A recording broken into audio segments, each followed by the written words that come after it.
Test, test, test. Hello, can y'all hear me now? What's going on, chat? How we doing? Sorry about some of those technical issues. I hope everyone is doing great, is doing fine. I think you can hear me loud and clear now. I think everything is crystal clear. Just gotta set up some of the issues that we were having, but I think we're good. I think we're live, and I think we're thriving. How we doing? Let me get some Pog Champs in the chat if you're excited for tonight. Let me see it happen. Let me see some Pog Champs. Ah, that's what I like to see. Well, folks, let me introduce myself. Some of y'all might not recognize me, might not know me. My name is Jemadiah. If you don't recognize who I am, that's fine. I actually stream on the other side of the world. I'm from Texas. And I stream on normal American hours, typically.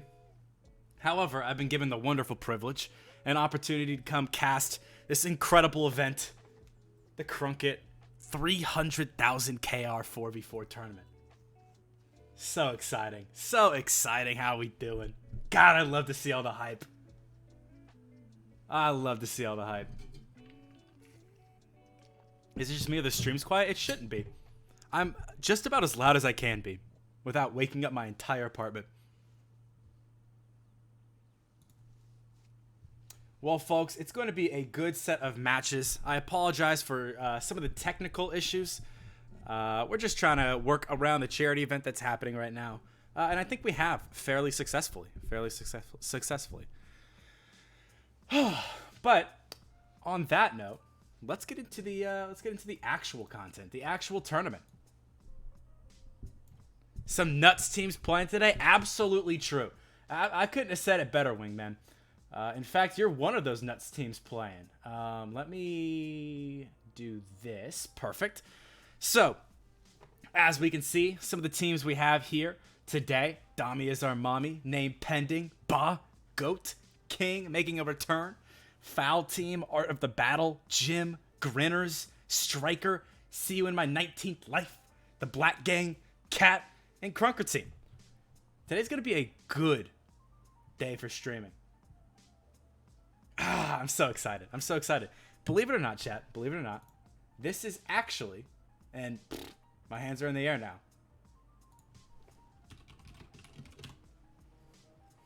My hands are in the air now.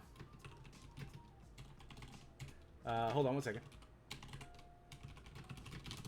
My hands are in the air now. This is actually my first time ever. Pause for dramatic effect. This is my first time ever casting on someone else's stream. It's great. It's great. I'm very, very excited. This is all new to me. And I'm so happy to do it. In fact, normally I don't really stream on on Streamlabs. I can't even see chat. I have to open up a separate chat window just so I can see y'all's beautiful chat messages. Y'all's beautiful faces. Oh, it's going to be great. Our first matches are going to go live here shortly, and when they do, we're going to pop over into Krunker with no delay. But let's talk about some of the teams I'm looking forward to most. Some of y'all, if you do recognize me, I actually casted the Masu 4v4 tournament. And in that tournament, our second seed here in Krunker team actually took the W. And so I'm very excited to see how they run it back. In addition, we have another return member here in, where'd they go? In King. Super hot fire. I'm very, very excited. I'm so excited. I love competitive.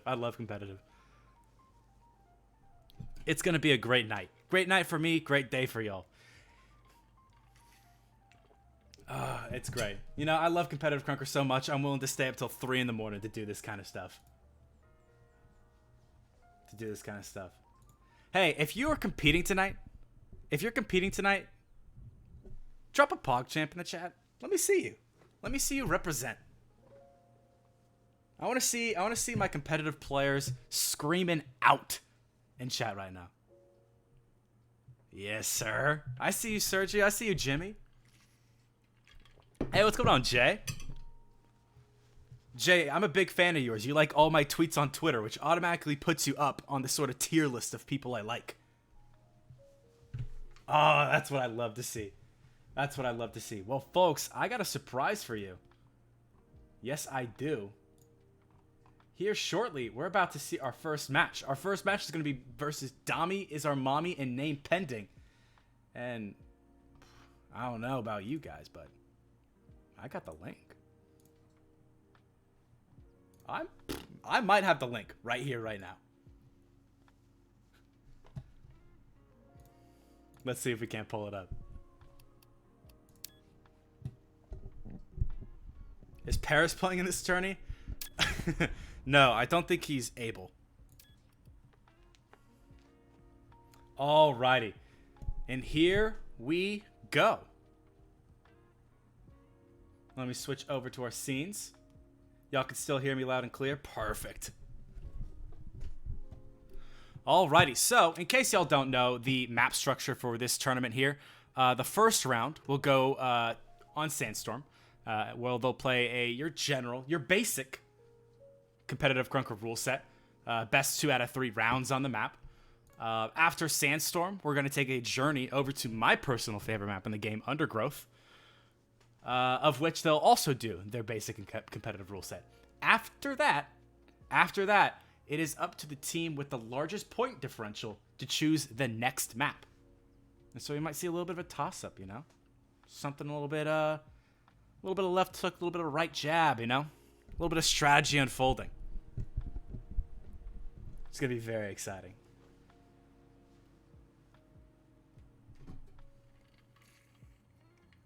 Going to be very exciting. While we're waiting on these on our players to roll on in, let's talk about a little bit of the theory that goes into Sandstorm. I've said it once. I'll say it again. Personally, I think there's no time better than today to get into competitive Krunker. With Face It dropping any day now, it's so important to get in soon rather than later. You can put yourself at such a great advantage, especially when competitive players are about to get their huge value spike. It should be super great. So to talk about it, in case you're unfamiliar, Sandstorm from a competitive point of view starts here at A. A, in the grand scheme of things, in my opinion, isn't the most important point. As attackers and defenders, it's pretty hard to defend the point and still have decent point pressure. And attackers, you have a little bit of creativity to push that point. And so we won't see a huge point differential happen. But what you should be paying attention to is when we circle over to C. I won't say too much more as our game's going to start here now. I'll just let the players do the talking. As our members start rolling on in, it's going to be a 4v4 right here on point, and it is going to be a bloodbath. Death, Jerome, and Lamar's are able to clean up the fight and take out their last remaining member of Fire Blaze. Take him out quickly here as their team starts to stack on point. Cuffles is going to start poking in through backyard, but get shot down by Sergio and Death. So much blood on the walls. Shirash is able to find one, but dies to death. Blitz and Cuffles push in as 2. They're not able to find too much value because Fire Blaze is there to pick up a kill of his own. Death peeking down ramp, trying to find some value here as Lamar's is sticking on the point, trying to get a nice little point lead going for their team. Ooh, Death Drone sees Shiraz there, but VX Blitz coming from the flank from backyard. Great move there. Great move there.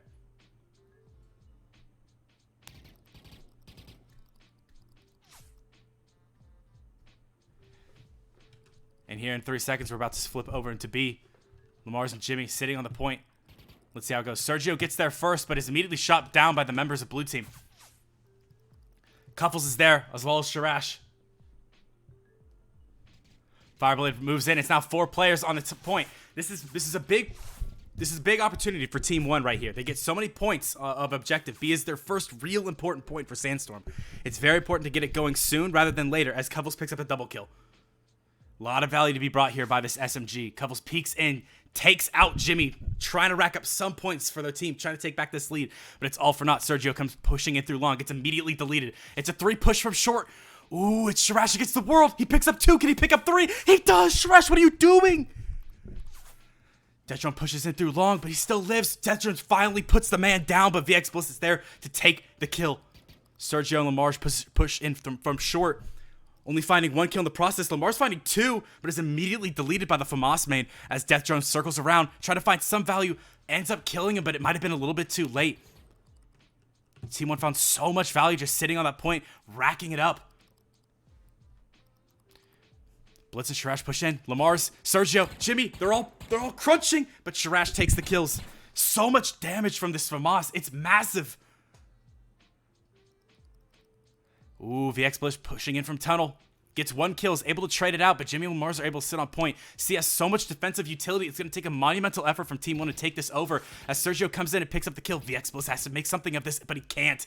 Death Drone peeking him in from backyard, gets the kill. Lamar's gets pressured out early. Cuffles just shooting shots in, trying to find some value left or right, but gets shot before he can do anything. Fireblaze comes in, trades his life. Shrash might be able to find a double here, but Sergio, with the FAMAS of his own, is able to take him out right there and there.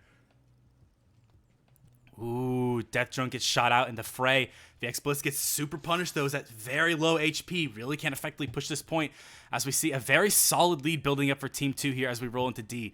D is a pretty difficult point to get your lead back on, but Team 1's doing a very good job of getting early pressure on this point, and these kills are ever so important. Shrash finding a double, VX Bliss doing his own to get some kills. It's super important. The lead flips over to Team 1. This is so important for them to hold this. This is how they secure the first round. Winning a round on D is an impressive feat of its own. Let's see if they can keep it up. The lead gets bigger. 300 points is about to turn to 400. Jimmy trades out. Lamar's trades out. Ooh, but finally Team 2 is able to make something of this push. Finally, they're able to stack, but it's 300 points down with 20 seconds left. Team 1 needs a really solid attack here. Ooh, and they find the first kill. Shrash gets a double and trades his life for it, but that's fine. Ooh, but Lamar's finds Fireblaze and Death finds Cuffles, which stops that push right there. Do they have the time to take this lead back? They just might. Fireblaze has to find something here. 70, 80, 20 more points. It's overtime? I've never seen this in competitive Krunker yet again. It's the first match. It can't be this close. They have 30 seconds left. Team 1, 50 points to 40. What is happening? They're holding the point so solidly here. Shrash gets pressured out early. Fireblaze trying to put up a wild flank. Runs out of bullets. Switches to a secondary. Gets pressured out. Cuffles. Huge multi-kill. Ooh, but Sergio gets him early. Team 2, this might be all them. 3 seconds left. And it is Team 2 for round 1. What the hell? Folks, overtimes are supposed to be for the finals. Why are we doing this round 1? My blood pressure can't get this high so early. What is going on?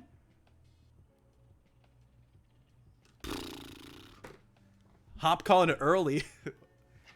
Oh, no. Jay calling it early. What a half. Calling the 2-0. Let's see if it pans out. I'd love to see how Team 1 adapts here. Unfortunately, it is difficult to sort of adapt in the nature of an overtime. It's very hard to prepare for that. There's not really too much you could do about it. Tying it up, Team 2 doing an amazing job there. Was able to find so much value from transitioning from D back to A over an overtime. Doing so much work to secure that win. It was very difficult for Team 1 to overcome it. And we're seeing that very similar amount of dominance right here on point A for Team 2 now. It's 210 to 60. Team 2 putting in so much damage. Sergio having so much kill pressure down ramp right now. The X-Blitz peeks in, is able to find Sergio, and is able to find Jimmy. This is very big for Team 1, but Lamar's comes from behind, but just trades his life for it. Team 1 might be able to get a couple of cheap few points here in the last 15 seconds or so. Ooh, death is low, but it survives. And it's Team 2 stack. Here in the last 5 seconds, it's 330 to 70. That's not a great deficit to come into B with if you are Team 1. They need to start prioritizing how they're going to approach B and how they're going to approach C. But unfortunately, Fireblaze gets caught out trying to contest A, dies early, isn't able to respond with his team, spawns in Cubby, but is able to find Lamar out in the fray. VX Bliss getting a double kill of his own right on point. To stop that push right where it starts. Fireblaze gets shot out early, though. This could be a 4v3. This could be the push they needed, but Fireblaze responds on point. Ooh, Death Drone trades his life, and Jimmy gets pushed out early. The FAMAS doing so much damage. Sergio matching Sharash's double kill to take this point over for Team 2. Oh, look at this long-range pressure that this FAMAS is able to put down. Ooh, Fireblaze taking this rafter high ground, trying to find some early damage. Is able to find a kill off of it. Great value, but his team isn't there to follow up on it, and Fireblaze loses his life for it. It's now a 2v3, and Death Drone and Lamar are going to pick that one up. It's 8 seconds left. There's a 300-point lead in terms of Team 2, but it's not over until C ends. C is the most important point on this map by far. Let's see how Team 1 attempts to defend it. Sergio rolls in, gets traded out early. Ooh, Cuffles dies, but Shirash is able to pick up the last 2 kills. Shirash pulling out a double kill there off the laurels and damage of VX Bliss, and Cuffles putting in so much work with their 2 weapons. Cuffles is able to pick up the last 2 kills of that first push. Jimmy rolls in from tunnel, gets immediately punished. Lamar's punished of his own. Detron rolls in, gets Cuffles, just flips the point over in terms of favor of Team 2. But the push is so scattered. Lamar is able to finally find the kill on Shirash, stopping right where it starts, but it's only 1 man.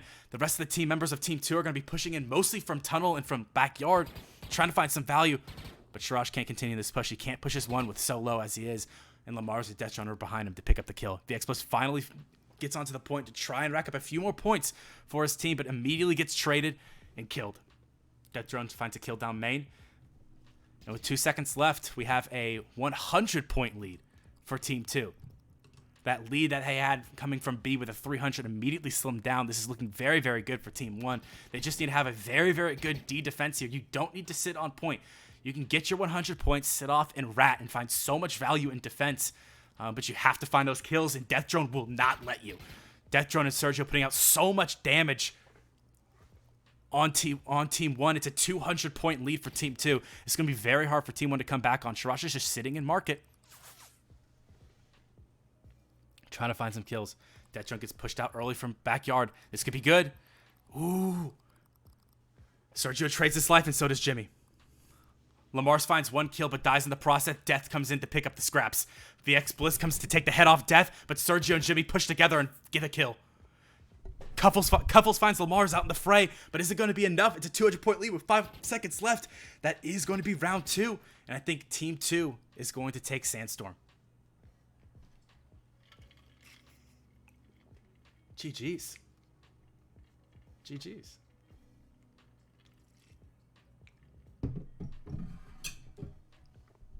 Wow, what a good match. Talk about an overtime play. What happened?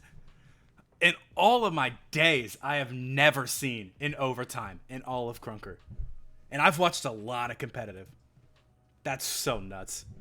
What an even match. I'd like to see how they continue this over into Undergrowth. Undergrowth is a very different map. You can be a little bit more creative in your pushes. There's a lot more cut throughs that you can take. You can get very creative with your attacks and defenses of points. And in my opinion, Undergrowth A is one of the most balanced points in the game. However, it is going to be a rehash. There is one very big power point in that entire map. Just how Sandstorm C is an incredibly important point for Sandstorm, Undergrowth D is equally as important. Undergrowth D very similar in structure to Sandstorm C. And so we're going to see a lot of action when it comes to Undergrowth D. I'm very curious to see how these players treat it. And see if we hit another overtime. Imagine? No shot, right? There's no shot.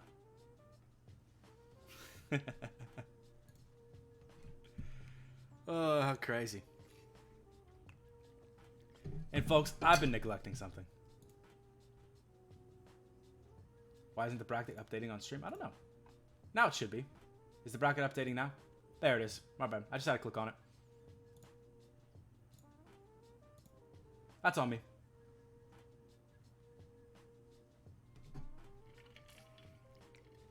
Alrighty. Well, taking a look at this bracket here, we see Grinners took. You see Grinners and See You in My 19th Life sort of get a buyout the first round. 1-0 victory. Unfortunately, Striker I don't think could make it, and the Black Gang must have not been able to make it too. And so we're seeing right here in round 2, Grinners 19 and See You in My 19th Life match. That should be pretty exciting. I'm very excited to see who Krunker team plays. Art of the Battle and Jim, whoever makes it out of round 1 is going to have a very difficult run of the bracket when it comes to the grand scheme of things. Should be pretty interesting, I would say. Let me take a look at chat. How we doing? How we doing? Sexy bracket? I agree. I agree. There's a lot of very heavy hitters here. A lot of very heavy hitters here, for sure, for sure. And just like that, folks, we have our next link. So let's see how this ends up. Let me copy this very quickly here. And let me join on in. Enjoy the sweet sounds of some lo-fi jazz as I transition us over to the great game of Krunker. Undergrowth, personally, my favorite map in the entire game. And when you look at it, it just makes sense, right? You could take a look at these maps in any sort of way, but all great Krunker maps have one thing in common. They have one very large circle that encompasses the map, right? And we see that sprawling all throughout, as well as two cut-throughs, one vertically and one horizontally. And Undergrowth is very true to that fact. Undergrowth with a lot of sort of in and outs of itself, right? You can peek through connector to peek through A, right? B, you can push through ramp, or you could push through main. Here at C, we get very, very creative, right? Not only can you come from hallway or from rafter, but you can also peek in from heaven and do some crazy damage there. And then finally, we have the perilous Undergrowth D. A lot of action to be held here. I'm very, very curious to see how we end up. But it all starts here on A, doesn't it? So let's check this one out. Two teams sort of meet in right outside A. Sergio holding out in hut, but does get killed for it. Jimmy coming in through connector, and with Lamar's are able to get some early point pressure in terms of team one here. Holding it down, trying to find some value. Shirash is going to be pushing in through connector and find one kill, but he's going to be traded out with Sergio. The X-Bliss starts low. Sergio doing so much damage here. He's able to knock Covels super low here too. But fortunately, Team 2 is able to do so much TDMing in the back that they were able to stop these pushes and delay it for so long, giving Team 1 a lot of early point pressure, even though there was only 1 or 2 people on that point at all times. The point has flipped over to Team 2, though. They have 3 to 4 people standing on this point at any given moment. Shirash has to regain some health, though. If they push now, Shirash could die pretty quickly. Ooh, Couples clutches up a kill on Death Drone out in the outskirts of A here as Amars trades out for Bliss. Fireblaze finds 2 kills on this LMG using the brute force of the new 180 health to do serious work. Death Drone trades out. And right now, Team 2 starts with a 500-point lead rolling into B. Fireblaze and Shirash push in through ramp but immediately get punished. This FAMAS and semi-auto are doing so much work together. I love this pairing. They have such great long-range presence as well as incredible burst damage. Pairing this FAMAS and semi-auto together can really take you by surprise. You can get deleted very, very quickly. And speaking of deleted, Covels might get deleted here, and he does. Covels get deleted by Sergio, but Shirash and VX Bliss find kills of their own. Shirash getting a double kill in that exchange, but Death Drone clutches up with a double of his own. Covels waiting for his team over by ramp.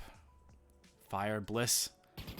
Shirash is going to be peeking in through main. It's going to be a 3 push through ramp and a 1 push through main. Ooh, but Death Drone is ready. He's hiding in the corner. He read the push through main, is able to take out Shirash before he's able to do too much damage. Lamar's finding a very clutch kill on Fireblaze there with the revolver. Shirash pushes in. Jimmy, Sergio, Lamar's kill after kill after kill. They cannot stop. And we flip over to B.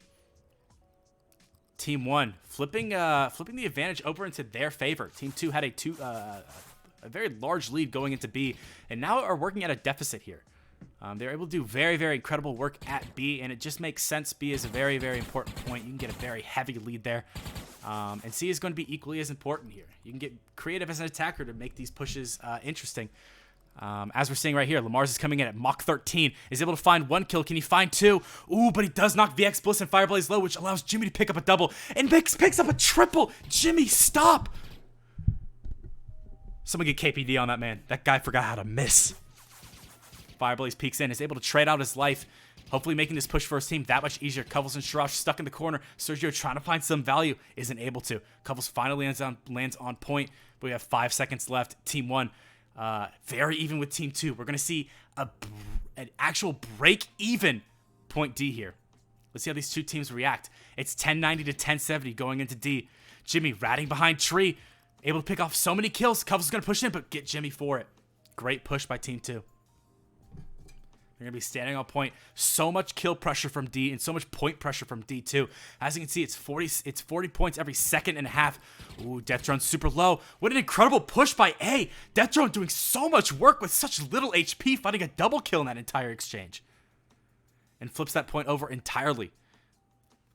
I say it all the time, but when it comes to Sandstorm D and Undergrowth D, someone has to find a double kill. And we're seeing that time and time again. Shirash finding a triple kill, proving me wrong. Sergio's going to be rolling on in. They're waiting. Pushing elbow here. Death trying to find some value, but immediately gets punished. This could be bad for Team 1 here. So much value. Oh, it's just Covels left on the point. Sergio clutching up. Lamar's finding a double kill. Death Drone out in the fray, trying to do a little bit of TDMing. Unfortunately, it wasn't enough for Team 1 as Team 2 was able to get up a wide enough lead to make that point history. A great round 1. A fantastic round 1, I would say.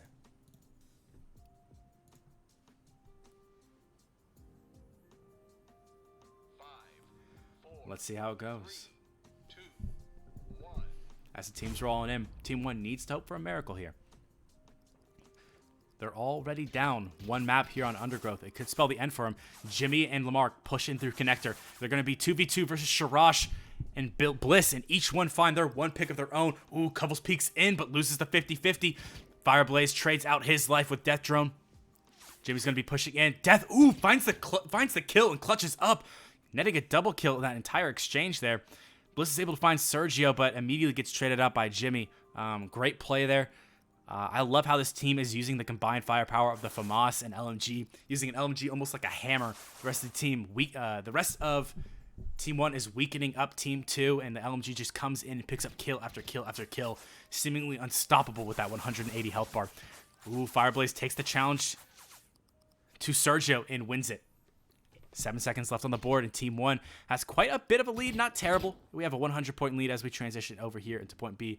Jimmy and Lamar soaking up the last few points necessary, and they're going to transition. Ooh, wow. Death Drone finding such early value. Jimmy, Death Drone finding three of the 4 members of Team 2, stopping that push altogether and giving Team 2 a very nice Team 1 a very nice point advantage when it comes here. Cuffles and VXplosive pushing in through ramp, finds so much value, but Death Drone on an absolute tear. Someone has to spectate this guy. Fireblaze coming in, huge health bar, is able to tank all the damage Death Drone is able to do, finally stopping his reign of terror, allowing it to temporarily flip over. But let's see if that lasts for long. Jimmy's going to be pushing in, has a very nice crossfire on Shrosh, but isn't able to clutch up the kill. But Sergio and Lamar's are there to pick it up. The Explosive is going to be coming in, gets a few early shots on Lamar's, and that's all it takes to get the kill. Death Drone stuck in the corner as the Explosive gets a double. Jimmy's going to be pushing in through main, immediately pressured out. And we're going to see a very even end of point B2. Going into C, it's less than a 100-point lead for these two teams. Ooh, Sergio and VXBliss battling it out. VXBliss is able to be the victor of that interaction, but Death Drone comes in to clean up the kill. They have to wait to push. Ooh, Death Drone tries to find VXBliss out in the fray. Isn't able to, and would have been a crazy push, but Lamar's finds a double kill and is able to start a 5-kill streak for his team. Death Drone trades out. Lamar's finds another double. Strike that, a triple. Cuffles is able to end Jimmy, but it doesn't matter because Lamar's revolver is just head after head after head. A big push coming from the right side. Sharash and Cuffles going to be pushing in together, but Death Drone is there to set up the crossfire. Finding so much value there. Finally, Team 2 is able to flip over the point, but it's been 45 seconds. Team 2 is at a 300-point disadvantage. Ooh, Lamar's comes in flying at the speed of light and finds a kill. Let's see as we flip over to D how these two teams interact. The Explos trying to set up some early pressure here, but Jimmy and Death Drone have none of it, and they get the first few touches here on D. One of the most important things about D, the reason why it makes it so powerful, is there's that spawn point right there. Essentially, if you're an attacking team, you almost have to win a 5v4 to battle against those revives. Ooh, Jimmy trades out his life. The Explos finds one. Sharash finds one. Sharash finds two to flip this point back over for Team 2. They're at a 400-point advantage. They need to have a crazy defense here. If Team 1 even flips this point over once, I think it might be the end of Team 2. Ooh, Blaze sitting up on the box, getting such great cover. Ooh, but Lamar's comes in to pick up the kill. Oh my god, that would have been so massive for Blaze, getting those spawns for his team. But Lamar's clutches up. Such an important kill there, and that might spell the end for Team 2. That one interaction from Lamar, doing so much work. Blaze and Sharash die so early. Sergio head glitching right there in Fountain. This could be a very, very powerful position here. Fireblaze is going to push in, but we're going to switch sides, and we're seeing a 1-1 Undergrowth. Wow, these teams said, nah, I mean, overtime's cool, but how about we take game 2 to game 3? How about that? I don't know. Maybe I'm feeling crazy. Two very evenly matched teams and a wonderful casted bracket. Having these two teams be so competitive so early has to be good for the morale and health of this tournament. And here we see this first interaction, just trade after trade, going in the favor of Team 1 here, getting some early points. Bliss is able to come on in and pick up the last remaining member of Team 1 to flip the point over to 2. Death Drone is sitting at hut trying to find some value, but VX Bliss doesn't want any of that. Jimmy tries to do something here, is able to find 1 kill on Sharash, but Bliss pushes him, gets the kill, and it's just a whole bunch of trades. Finally, Team 2 is having a really solid hold here on A, trying to build up as big of a lead as possible. As we've already seen, Team 1 is definitely the more dominant team on B so far. So stacking up this lead as much as possible for Team 2 is going to be very, very important. 10 seconds left, and Team 1's holding this point. This could be bad for Team 2. Fire comes in, finds 2 kills of his own, but does get traded out by his fellow LMG main of Jimmy. And last few points do go in favor of Team 1.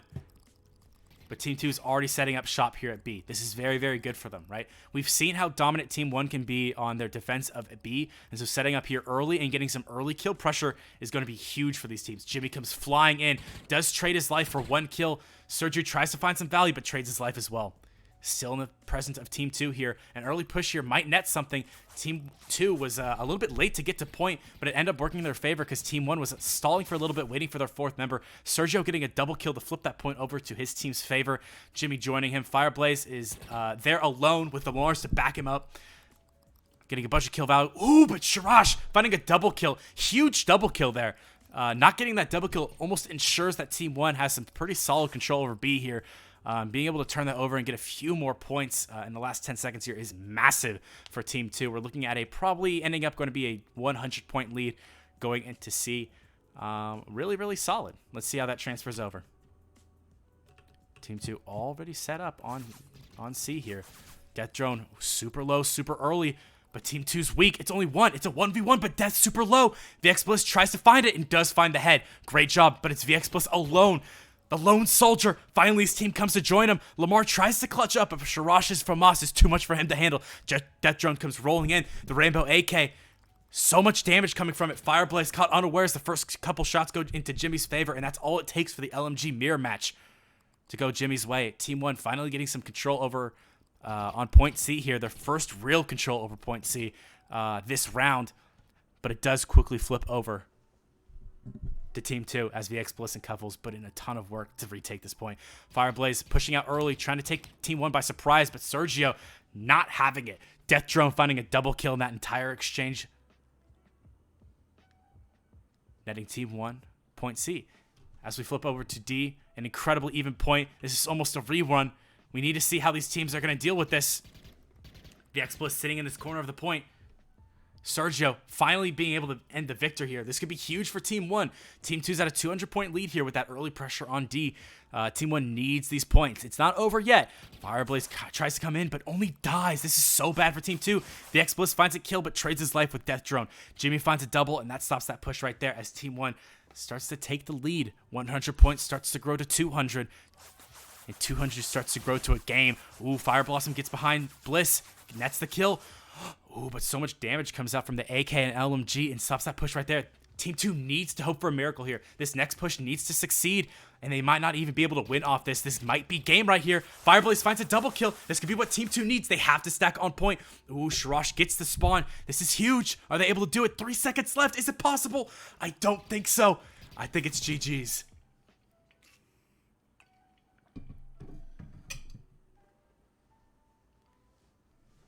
What a close game. Lamar's putting up an 8,000-point game. So much work on that revolver. Really netting him a whole lot of value. Very happy to see that. Very happy to see that. Let's roll back to the bracket. So, as we see, Jim was able to 2-0 Art of Battle and lead to the what is going to be a very difficult match probably for Jim. Krunker team, a very, very strong team. Already showed that they are a top contender in these Asia tournaments and definitely an OCE for sure with their win in Masu just a few weeks ago. And so they definitely have an uphill battle to face here. Definitely have an uphill battle. Let me check out chat. What are y'all saying? How are y'all feeling? What did y'all feel about that game?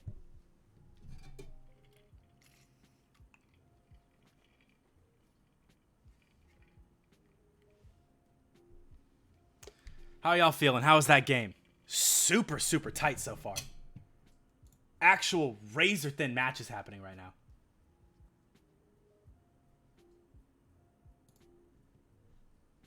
How y'all feeling about it? Getting a little bit of hype, getting a little bit of crazy. A little crunky. Nuts stuff.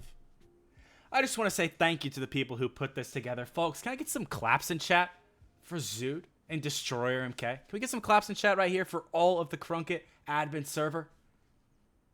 Let me see some appreciation for the folks who put this together. For the folks who hired me. That's what I like to see. That's what I like to see. And folks, I would be remiss. I would be buck wild, absolutely nuts, crazy even, if I didn't mention the person who was able to put up so much money for this to even happen. Can I get some claps for Timber? Timber, the main sponsor for this tournament, put up an absolute absurd amount of KR just to make this happen. And I wanna give him some claps too.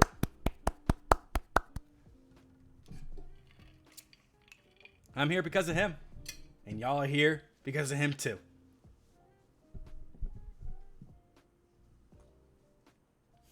Wonderful. Wonderful, wonderful stuff. Oh, I love all the claps. I love seeing the appreciation. The competitive scene's been a bit tumultuous of late, and so I like seeing everyone come together and celebrate one big thing. Ah, it's so nice. It's so exciting. I love it. Don't you? Pog champs, exactly. Huge thanks to Pro JK Timber, exactly. Yeah, from the man himself, Destroyer.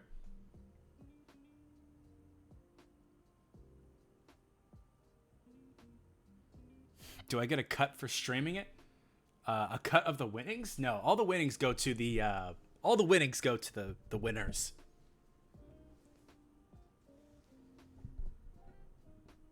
Jemediah, stop using big words they don't understand. Sorry, that's my bad.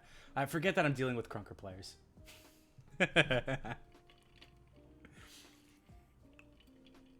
Sorry, just polling the room. I could talk with a more Texan accent too, if that makes it better. And we do have our next game. So let's see how this one ends up.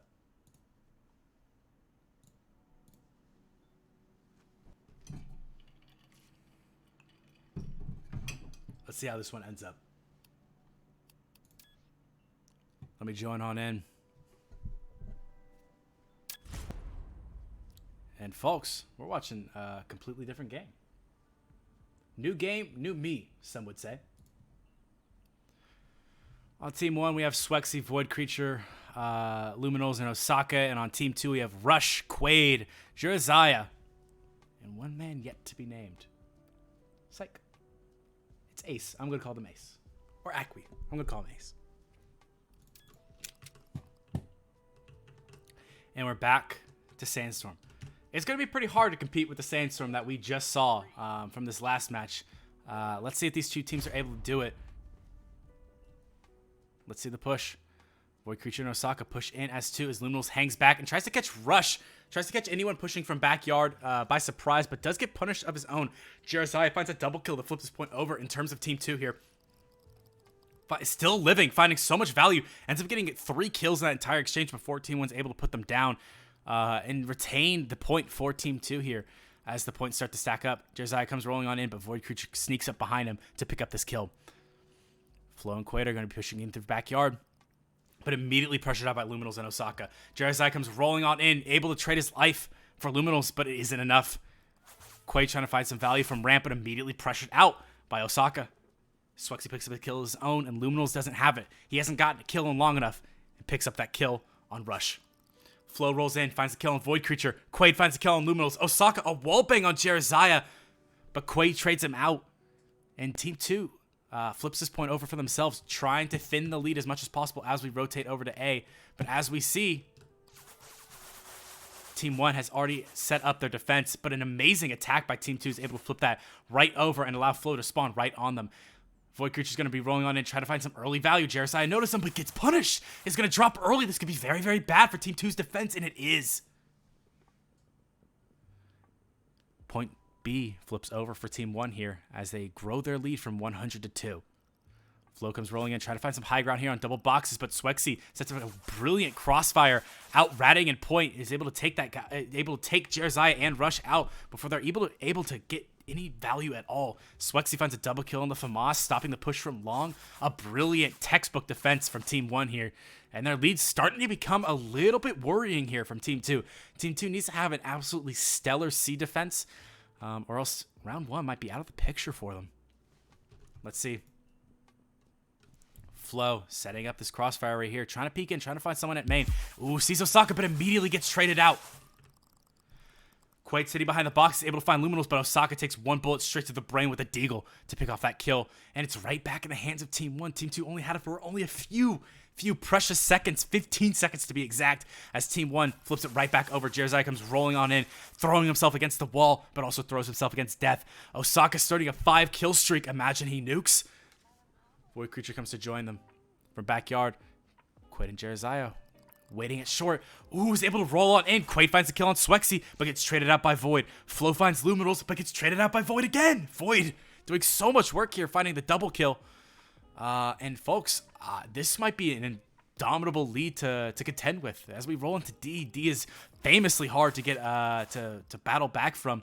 We might see the end of round 1 here on Sandstorm. Team 2 haven't even broken 1,000 yet, as we flip over to D here, and is looking like an absolute shutout from Team 1. Quaid rolls in, finds the kill on Swexy, but Osaka and Void can't push it as 2 because the attention gets split. Quaid doing a ton of work there. I love the use of cover. Jeremiah finds the kill on Luminals, isn't able to contend with that huge health pool, just got buffed. Void's able to find a kill on Rush though, but trades his life with Quaid. Flo comes in, dies from Swexy's hands as Rush finds Swexy. This is what Team 2 needs, but with 30 seconds left, I think it's mathematically impossible for Team 2 to battle it out. Right now, they just need to work on their teamwork. I'm loving the team fire that they're setting up right here. I think this is really important. I'd love to see more of this as we roll into point 2 here. Unfortunately, they do get traded out here by a double kill from Osaka, Void Creature. A triple kill by Osaka, excuse me. Jesus, wow, that guy's fragging.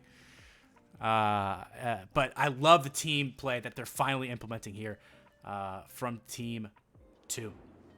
Huge team plays on D. Hopefully they can keep that up to try and get themselves a little bit of a comeback, imagine. That'd be nuts. If we see a comeback of that caliber, I am people-pogging. I'll say it. 5, 4, 3, 2, 1. Let's see. The two teams are going to meet up at A. It's going to be a 4-man push in terms of Team 2. A 4-man push from ramp as well. Ooh, but it's going to be a textbook pincer maneuver. Jeremiah gets behind Luminals and Swexy to pick up a double kill. Osaka's able to finally take out Jeremiah, but Flo doing a bunch of work, able to trade him out. Osaka's going to be rolling in through market, but that 2 push is going to drop. Swexy pushing in as 1. Might be able to find some value since the 2 members holding point are so low, and is able to stall for long enough for Luminals to come in and pick up the scraps.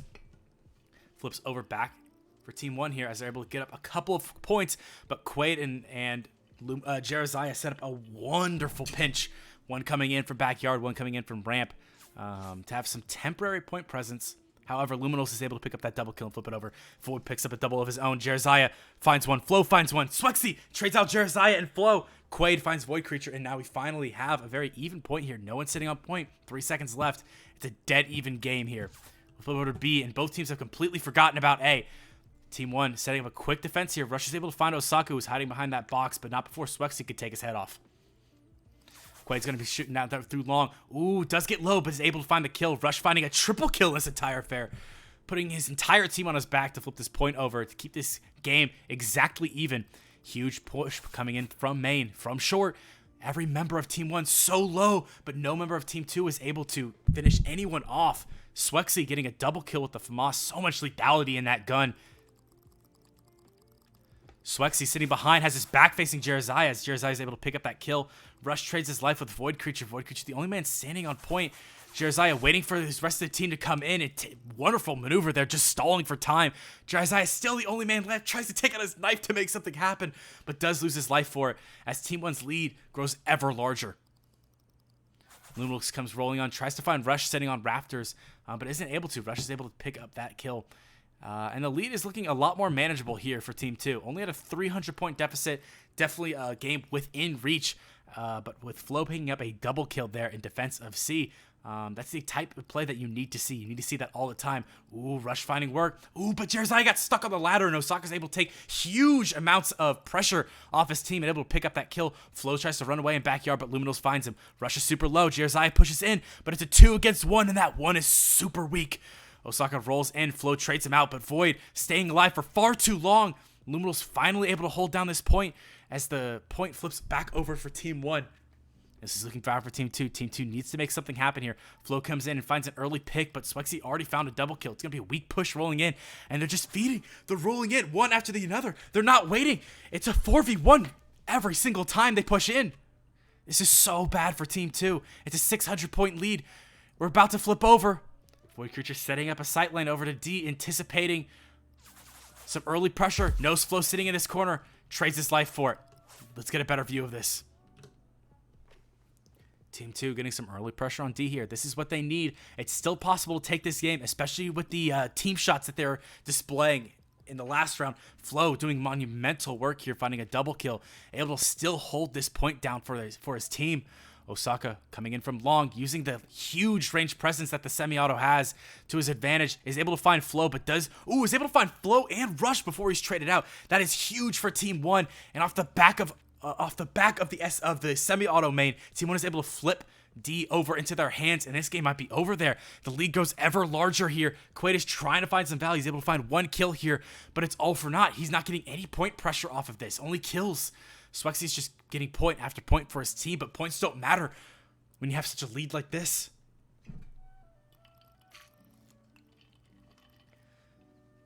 And that is going to be round 2.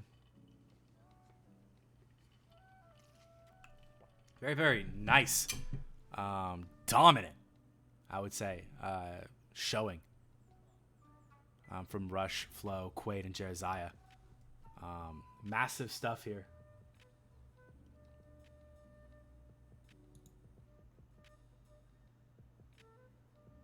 Massive stuff here.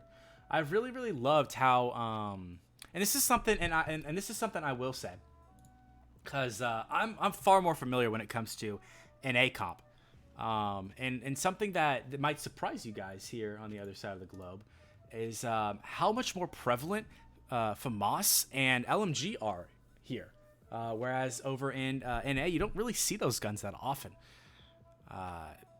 And I'm loving the duo, right? The LMG, especially now that they got buffed with 180 health, is able to roll in and find so much value, able to stay alive for so long. And the FAMAS, just so much damage there. Able to one-burst opponents. Has a lot of the consistency that an AK has, right? You don't need to, it's not as much pressure as the sniper has to get those early picks. However, you have just as much lethality as that sniper has. A lot of people seem to think FAMASs are weak because a lot of times people just spam them down lines, treating them like an AK. But those are bad FAMAS mates. Let's just be honest, right? And we're seeing very, very good FAMAS play here, right? Waiting for the shot, using those headshots to their advantage, being able to one-burst opponents and kill them quick. Fantastic job. Fantastic job.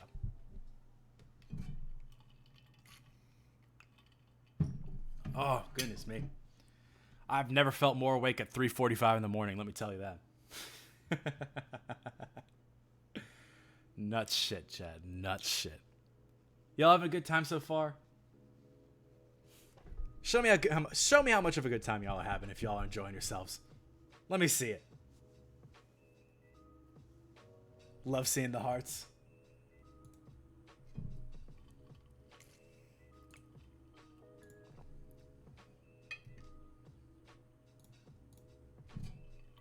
I enjoyed my stay. Hey, you know what? I'll take it.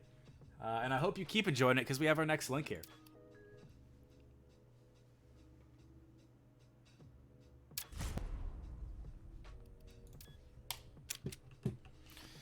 Rolling back over to Undergrowth here.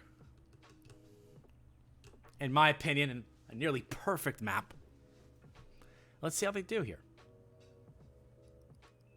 4, 3, 2, 1. As the timer ticks down, the seconds start disappearing. It's going to be a 4-man meet right outside of A. Luminals dies to Flow, and initial pressure on A comes to Team 1 here.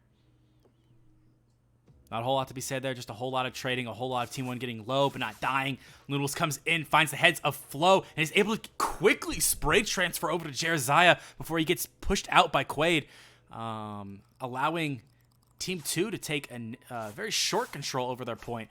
But not before Jeremiah comes in. Rush weakening, killing Void Osaka and weakening Swexy enough for Jeremiah to come in and clean up. Oh, I'm so sorry. I'm so sorry. My apologies, chat. Hey, let me tell you, in terms of the podcast of casting, among the best.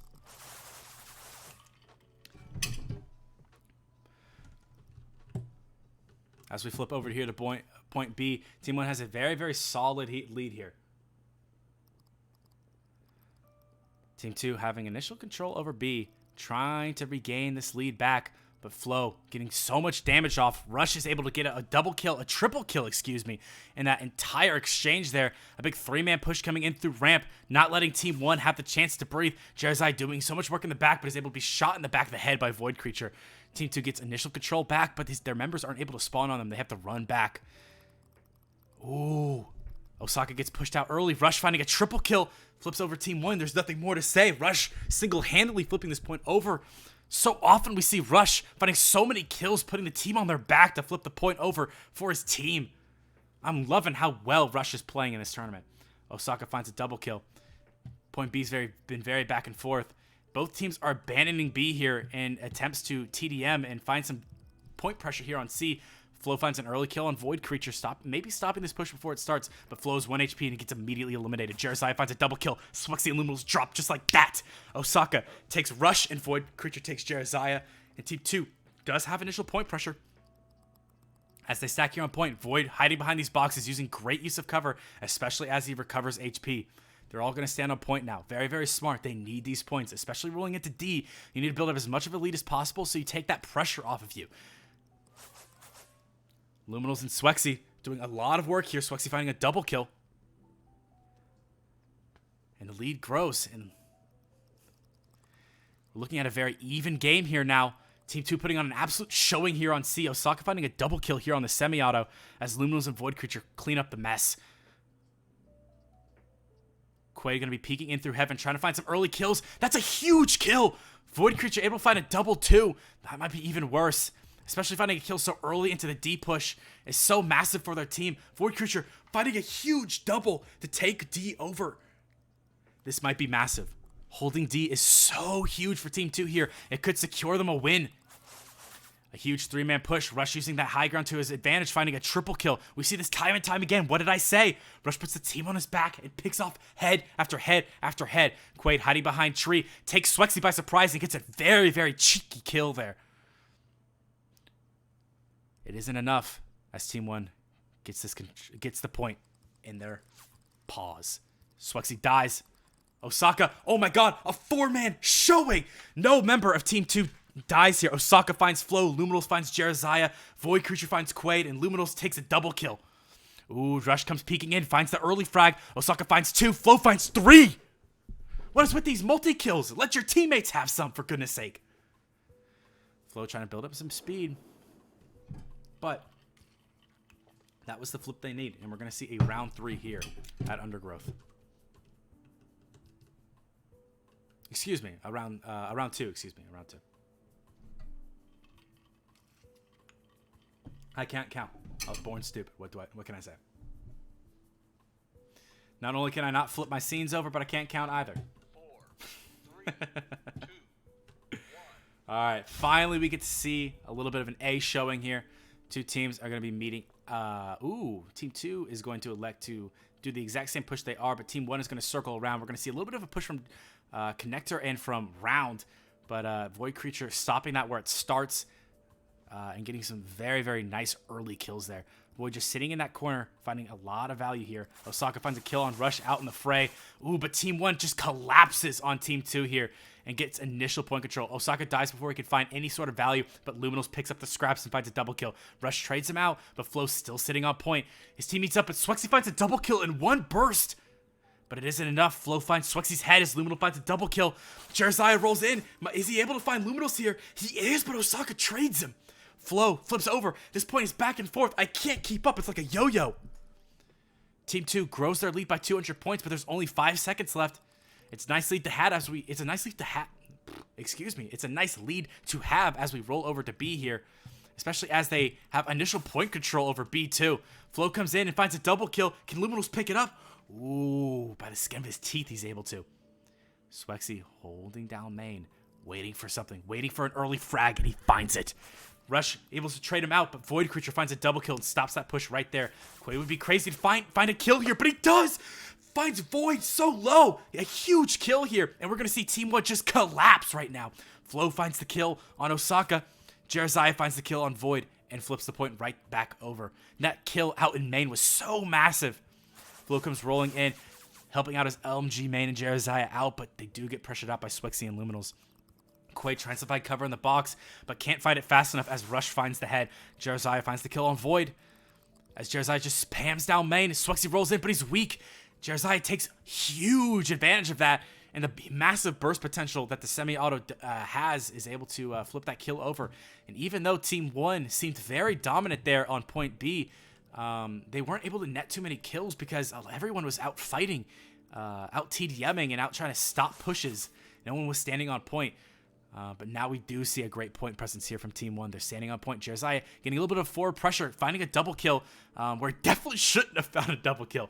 Rush standing on point, getting every second and a half, thinning the lead to Team 2. This is huge. Team 2 needs to have a successful push there. They haven't had one in a while, but as I say that, I jinx myself, and Team 2 finally flips it over. They're going to stack 4 here, but Quaid finds an early kill on Swexy. This is bad for Team 2. Jeremiah trades his life, and that's always going to favor the team who had an early frag. Flo comes in, is able to team up with Jeremiah and pressure out Swexy. The DPS is too much for him to handle. Rush gets behind Osaka, but Void Creature is able to take him out too fast. There's only one member left on point. But Flo's able to clutch up on Luminals. Swexy rolls in, finds the head of Flo's. Team 2 regaining point pressure here, but it was only in the last couple of seconds. And because they weren't able to have any sort of presence there on C, Team 1 is able to thin the lead, and it's now an even game. Now they have 4 members on C. This is looking pretty bad here for Team 2. They have to find some form of success here. Void's going to peek in, and with the help of his team, help find an early kill. A very, very successful push. Osaka finding a triple kill in that entire affair. Void doing a ton of work, weakening up those opponents so Osaka could pick up the scraps and find the heads. Ooh, Jeremiah takes early damage and isn't able to trade out Swexy, but every single member of Team 2 is so low here as Rush picks up a double. Osaka clutches, though, and finds a double of his own to keep the point in favor of Team 2. 300 points grows to 400. This is looking really bad for Team 1. They made a monumental effort to come out. Flo grows wings and finds no value from it as Jeremiah picks up a double. Ooh, his team was able to help out. Flo putting in some damage. It wasn't able to find a kill, but is able to help regain that point for his team. But unfortunately, the lead was too much as Team 2 takes the lead. Rush tried the knife. True. Hey, I mean, when you're top fragging, that's your right. GG's. GG's.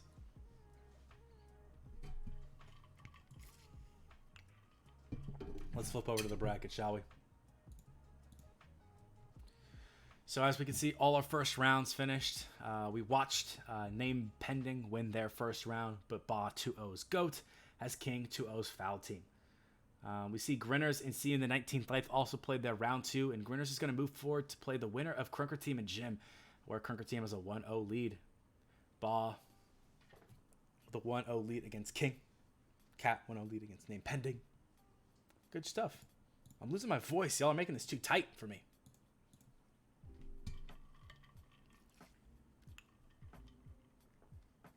Great stuff. Great stuff. God, I love casting these Asia tournaments, man.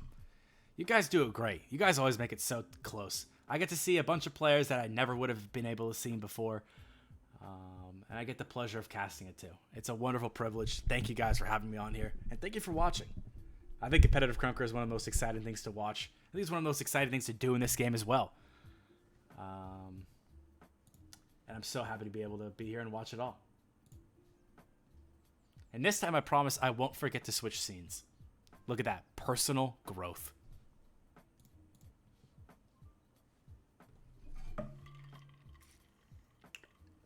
I thought they were NA based on their strats, TDM. A little bit of a dig at NA. I'll let it slide. I'll let it slide. I mean, I am from North America. I'm from Texas. I could bring out the southern accent if I want to. I could sound like a cowboy. Don't tempt me.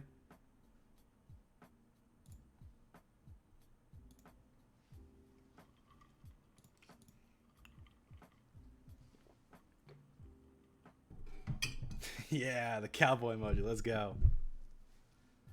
I just cast the full match. Rush comes in, finds an early kill.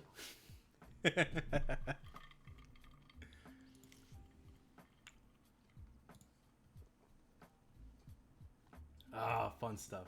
God, I love casting. It's so fun, isn't it? Ah, it's so fun. We're just waiting for our next match to go live, chat. I hope you guys been enjoying your stay. If you've been enjoying your stay, give me, what emote should we do? You know, I'm a big fan of Poggies. All capitals Poggies. Maybe they don't have this emote on this stream, but I think Poggies is the best emote in Twitch, I think. Poggies, all caps. It's a great emote, isn't it? Yeah, let's go. Ah, I love it. I love it.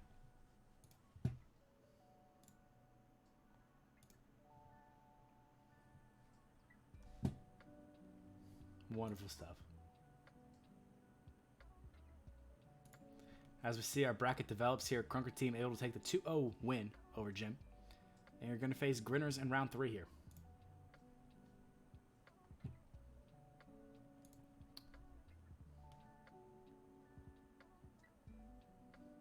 Good stuff. Good stuff.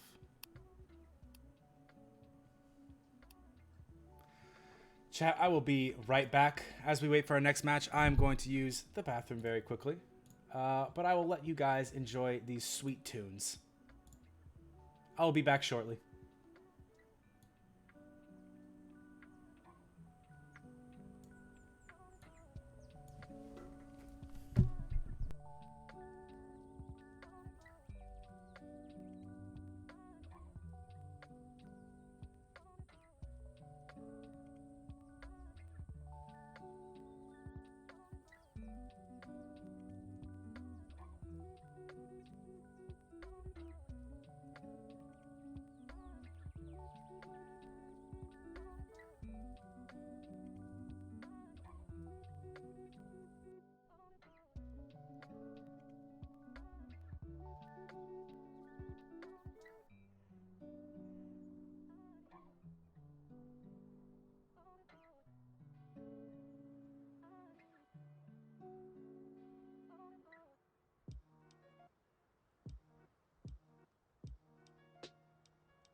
And we're back. And we're back just like that. How we doing, chat? How we doing? It's 5 a.m. for Demise. Yeah, I think Demise is an A, right?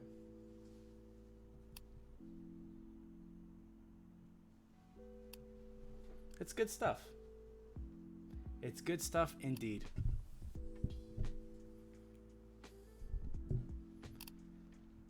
I don't have a new link for a new match, so we're still waiting on previous matches to finish up, which is fine. Let's take a look at this bracket again. We see Cat took a 2-0 win against Name Pending to move on to the semifinals, and Ba took a 2-0 win against King to move on to the semifinals as well. So we're going to see a Cat Ba semifinals here. I think this is the match we're actually going to spectate as well. We're going to be spectating this Cat Ba match. Krunker team is going to be facing off against Grunners 19. Krunker team is a team I'm looking out for. I hope I get to see Wingman and Vizsla play again. I think those two are a blast to watch.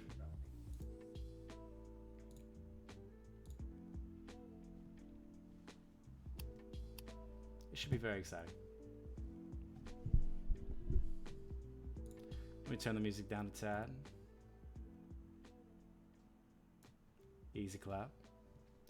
And welcome back to KRUNK Radio, where we stream competitive matches.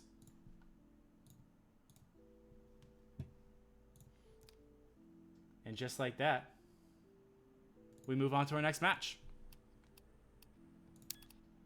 And this time, I won't forget to switch scenes.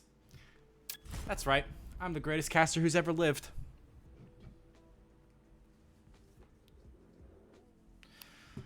On the right side, we see Rejection, Trendsetter, AK Beast Mode, and... Oh, I hate myself for not being able to remember this. This is going to be quite the match. I think this is going to be an absolutely insane match here between these two teams. Color, one of the best players in the Asian competitive scene. Even me with my limited knowledge about Asian competitive, I know the fear that the name Color brings in the hearts of competitive players. It should be this should be a very, very close match, a very, very good match too. Brandon Beast, yeah, that's it.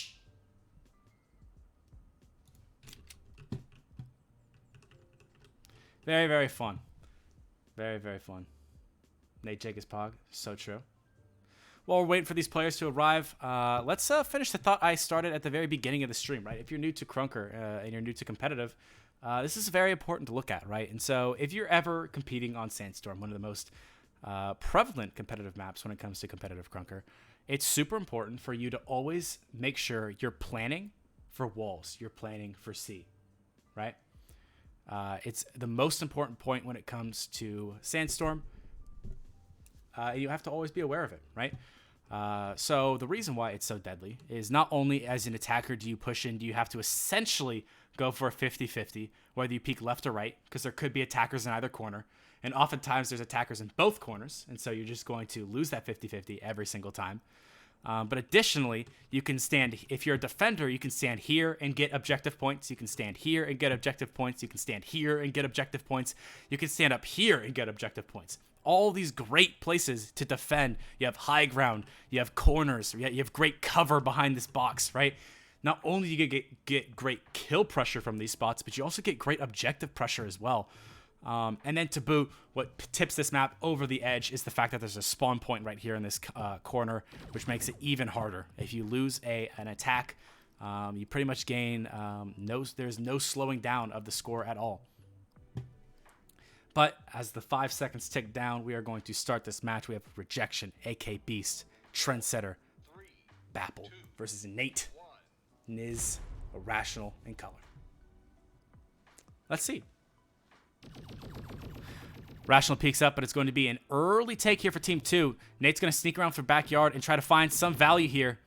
But we see Rejection on the Blaster. An interesting choice here. This is something I've actually, we don't really see that often here in competitive. Color finding a double kill on the AK to flip this point right back over in Team 1. Point A here on Sandstorm, a very, very volatile point. We're going to see a lot of these back and forth trends. And speaking of trend, Trendsetter gets a wall bang on Irrational to help flip this point back over for Team 2. Like that transition. Color finds a kill on Babel, but AK Beast Mode finds Color. Trendsetter trades out his life. Rejection finds a kill. Irrational finds a kill on AK Beast Mode as Rejection finds the double. Team 2 still has initial control over this point here. It's LMG? No way. I've never heard that skin before. Alright, hey, I've been wrong before. AK Boost Move shooting it from the side. Rejection going to come in, making so much noise with that gun, and finds a double kill on both Nate and Irrational, helping set up Team 2 to continue the momentum they set up here at point A. This is really, really good. Building up this lead early takes away a lot of the pressure to perform here at C. But Color finds a very, very clutch double kill, and with the help of Niz and Irrational finding kills of their own, is able to flip it right back over to Team 1. Irrational going to be setting up on this high ground here, trying to find a very interesting peak here. He's able to find quite a bit of value, putting in so much damage and kill value here, as Color's able to pick up 2. Point still in Team 1. Team 1 is thinning the lead that Team 2 had put so much time into building. Rejection rolling on in. Irrational so low here.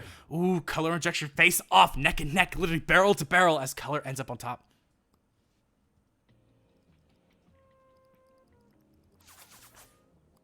AK Beast Mode finds the kill, and so does Niz. Time ticks over, and we roll into C, and that 300-point lead that Team 2 spent so hard trying to gain has flipped into a 200-point deficit. But they do get initial control over C here. That is what really matters, but they lose their first defense, and now there's 4 members on C, very, very willing and ready to face off against Team 2 here. AK Boost Move shooting in. Rejection popping in, finding 2 kills here. This is huge! And Team 2's able to get the point flipped back over. A wonderful push. Rejection getting that double kill. That is so necessary to flip C over. Massive. Nate pushes in. Rejection finds the kill. Is he able to do more work? Oh, he dies before he's able to find Color, who finds a triple in that entire exchange. Color's going to be sitting up here in the corner. Gets an early kill on Trendsetter, who's trying to push in through tunnel. Is able to kill Beast Mode as well. Color starting to build a kill streak for himself. Rejection able to put him down before that kill streak gets too much bigger. As Team 2 is going to start thinning this lead. It's a 100-point lead here for Team 1. Holding D here would be very, very nice. They don't need to do too much, right? They can do a lot more ratting, as we see Color trying to hide behind tree, but does get read by Rejection, able to pressure him out so fast.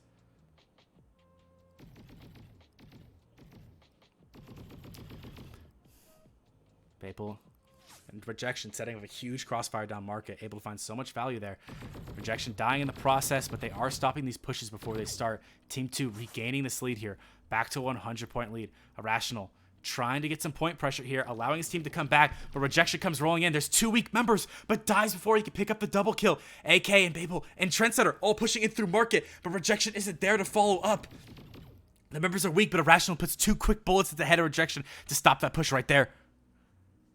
Color and Nate all peeking down backyard, trying to find some kills here, but they're simply just trading, and trading's always going to benefit the winning team here. Team 1 just building their lead as they take game 1.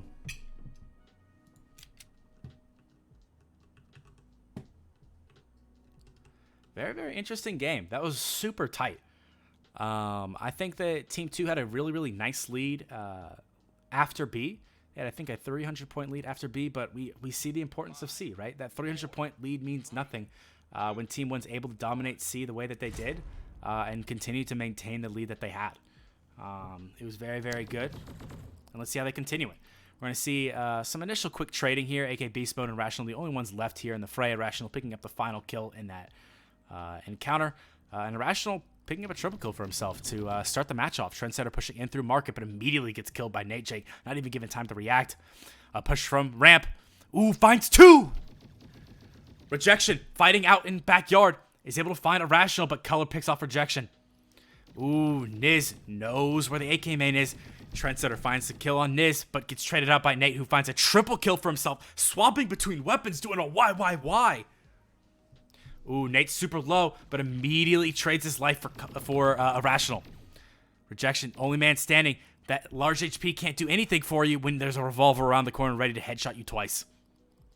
Rejection getting a double kill in that whole last push there. Team 1 finally getting a really, really nice lead going into B here. Something that they didn't have in round 1. Rational pushing in through long, trying to find some pressure here, but isn't really able to find too much. But Niz is finding a double kill, but immediately shut down by AK's double kill. Ooh, Color finds 2, trading out rejection in the process. Trent is able to stop him, but only if Color's team was there to support him. Maybe they could have made something of that push there. Niz checking his back, expecting a push from long here, just pre-firing it. Ooh, but stop pre-firing just a little bit too late. Trendsetter half HP. Color finds a kill. Rejection finds 1. Finds 2 as AK Beast picks up the last member. And now Team 2 has flipped over point B here. Team 2 seems absolutely dominant here on B. We've seen it both in round 1 and round 2. It'll put on an absolute showing. That 300-point lead that Team 1 had has quickly thinned to nothing as Team 2 is able to pull off kill after kill and stop push after push. Team 1 finally able to get a little bit of a serious presence here, but it's going to be at the cost of giving up the first few seconds of C. Giving Team 2 here initial pressure of C might be a mistake. Nate comes rolling on in. Rejection tries to catch them out by surprise. Every member of Team 1 is weak, but Nate hides behind the back. Super weak, able to pick up the last kill and flip it over. What a close push. I think there's 30 health cumulatively across in the entire of Team 1 at the end of that push there. Babel finds 2 as Trendsetter hops over the wall and finds 2 of his own, stopping all 4 members of Team 1 where they stand. Team 2 does have control over C again. Ooh, Color tries to peek out early, tries to find some value, isn't able to, gets pressured out by Babel. The AK finds 3. AK Beast Mode picking up the 4th, not letting Babel pick up the last one. Nate comes rolling on in. Ooh, gets immediately knocked as Rejection picks up a Rational. It is all Team 2 here on that push. Team 1 not even able to pick up a single kill.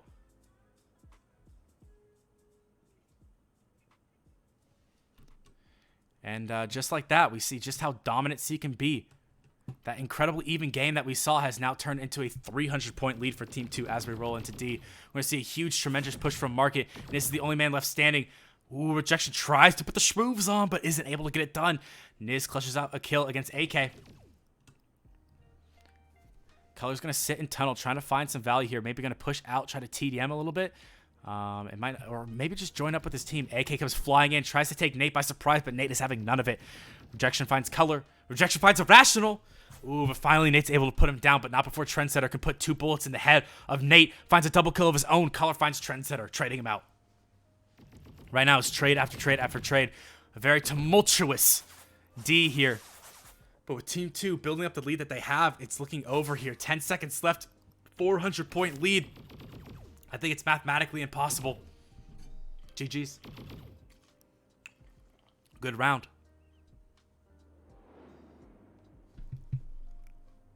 Let's see a round 3.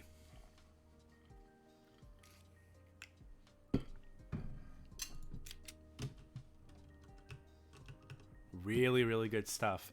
And I think what the difference there was, as we saw, Team 1 had a very, very solid hold of A, right? Those points from A really carried over and allowed Team 1 a little bit of leeway. They weren't able to take B. Team 2 has a really solid point B, and they've been showing it so far this tournament. But Team 1 able to secure A was massive for them, able to secure them the lead. Ooh, AK gets behind the team, but gets immediately pressured out, not able to find any sort of value. And because of that, Team 1's easily able to flip this point back over in their favor. Ooh, Irrational kills Trendsetter outside of point. Huge value. Irrational setting up in that corner you see on the left side of your screen, trying to predict a kill, trying to predict a push coming from ramp. But now he knows all 4 members are sitting on point. Got no value from that. Irrational getting behind on backyard, able to find a double kill. Not a double kill, but Nate able to pick up the 2nd kill. Irrational putting in so much damage there on Trendsetter. Sitting on point, immediately killed by Trendsetter, but Niz wins the revolver battle. A dual push from AK and Rejection. That's a kill.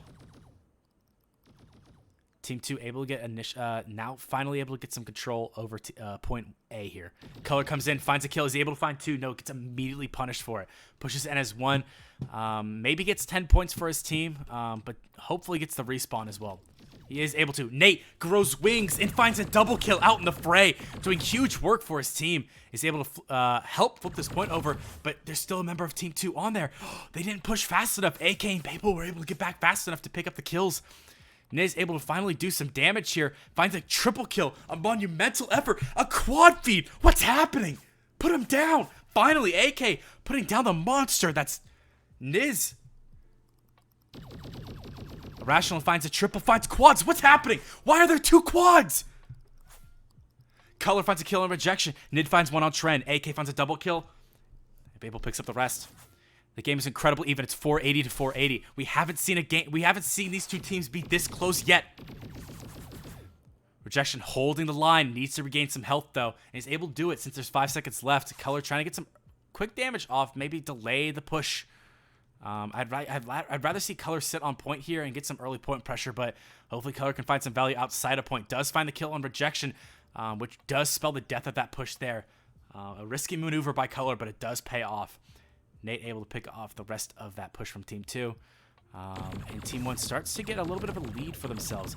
Ooh, but rejection sitting in the back corner is able to flip it right back over to Team 2. And these teams are back and forth, back and forth. Rejection finds 2, Color finds 2. It happens all the time. Somehow all members of the teams are able to find quad feeds. This match is crazy. AK's across the line. Color and Nate drop while Niz takes the head off of Babel. Irrational finds AK, but Trendsetter trades him out for Color. Ooh, Team 1 finds a team double kill here. Ooh, turns that into 3. This push isn't looking great for Team 2. Scores incredibly even still. Ooh, Babel tries to find some early value, but just gets punished. Ooh, as Team 2's not able to find anything off of that last push there. As we flip over, it is a 300-point lead. We've seen this story play out. Hopefully Team 2 can flip the pages and maybe write their own, but I don't know. This could be a little bit tough. Rational finds a kill in the FAMAS and starts growing a kill streak for himself as that 5 kill streak grows to 7. Ooh, Color ratting in the walls behind Market, trying to take someone by surprise. Hopefully, ooh, it does get the kill on Pebble. It pays off. Ooh, tries to flip the kill on rejection, only lowers him, doesn't get him all the way down as Team 2 is able to get a monumental effort off the back of Trendsetter triple to flip this point right back over. They need to all be standing on point here. Babel trying to get a little bit crazy with it. They're just trading out. Rational trades out with Trendsetter. Trendsetter trades out with Color. Rejection trades out with Color. Who's next? Who's trading with what? AK and Trendsetter making a big push through backyard here, trying to find the head of Nate, but Nate putting the schmoves on, dipping and weaving, ducking and dodging. Able to survive and pick up kills of his own. And Team 1 takes the W.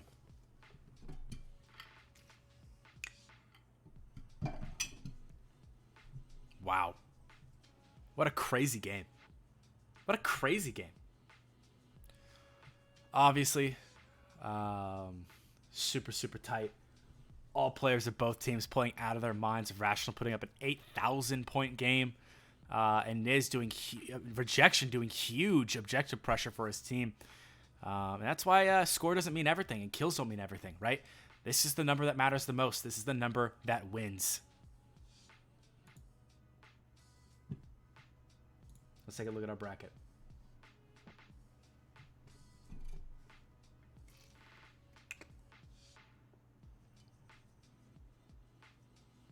Let's take a look at the bracket. Cat and Bod, no update on that score, and oh, we do have an update on that score. That's 1-0. Krunker team and Grinners, no update on that score. Sorry, that's the actual smart thing to say. This could be very, very interesting. This bracket is looking a little bit dicey, and so far has been completely true to form. If we take a look at this bracket, here in the semifinals, we have the first, second, third, and fourth seed all playing against one another. That's a sign of a very well-placed and well-balanced bracket. Brought to you by the tournament organizers and Destroyer and Zoo. Give them claps. Give them claps again. We already gave them claps, but they always deserve more.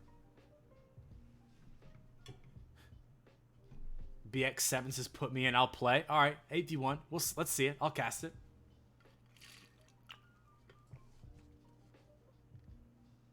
Krunker team will 100% destroy. That fact is backed up by evidence. Krunker team did put on an absolute display of skill on the Masu tournament that happened only a few weeks ago that I did cast as well. We're just waiting for the next for the next match to go out. Waiting for our Undergrowth match, and just as I say it, there it is. Let me copy this link. Let's join it.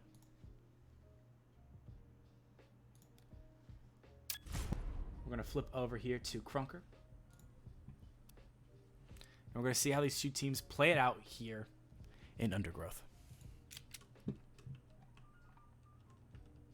Two very even teams so far. The winning deficit for the winning team has never been above 200, if I remember correctly. These games are incredibly tight, and because the margins of error are so slim with these games so far, whereas normally something like point A wouldn't be that big of a deal because it trades out so often and the points typically don't really matter at the end of the day because you're going to get so many on D and C and B. With the margins so thin and how close these teams are, you need to fight tooth and nail for every single objective point you can get here. And each team realizes that. They felt out each other, they played a full map with one another, and now they're able to bring out some surprise skills here. Maybe take the other team by surprise with the strategies that they've developed here with Undergrowth. Team 2 with initial point pressure here is able to take out all three of Niz, Nate, and Color. Color finding the kill on AK before he drops, but Team 2 is going to have all 4 members on point. Rejection going to peek out and try to find the head of Nate. Is able to do it, but has to run. Color and Niz are sitting on point, but Trent and AK, the cavalry has arrived, able to pick up kill. Ooh, but AK chokes. Niz, 1 HP, is able to take his head off. And Team 1 flips it over. Oh, no. That should have been a textbook kill. Niz dropping the disrespectful question mark in chat.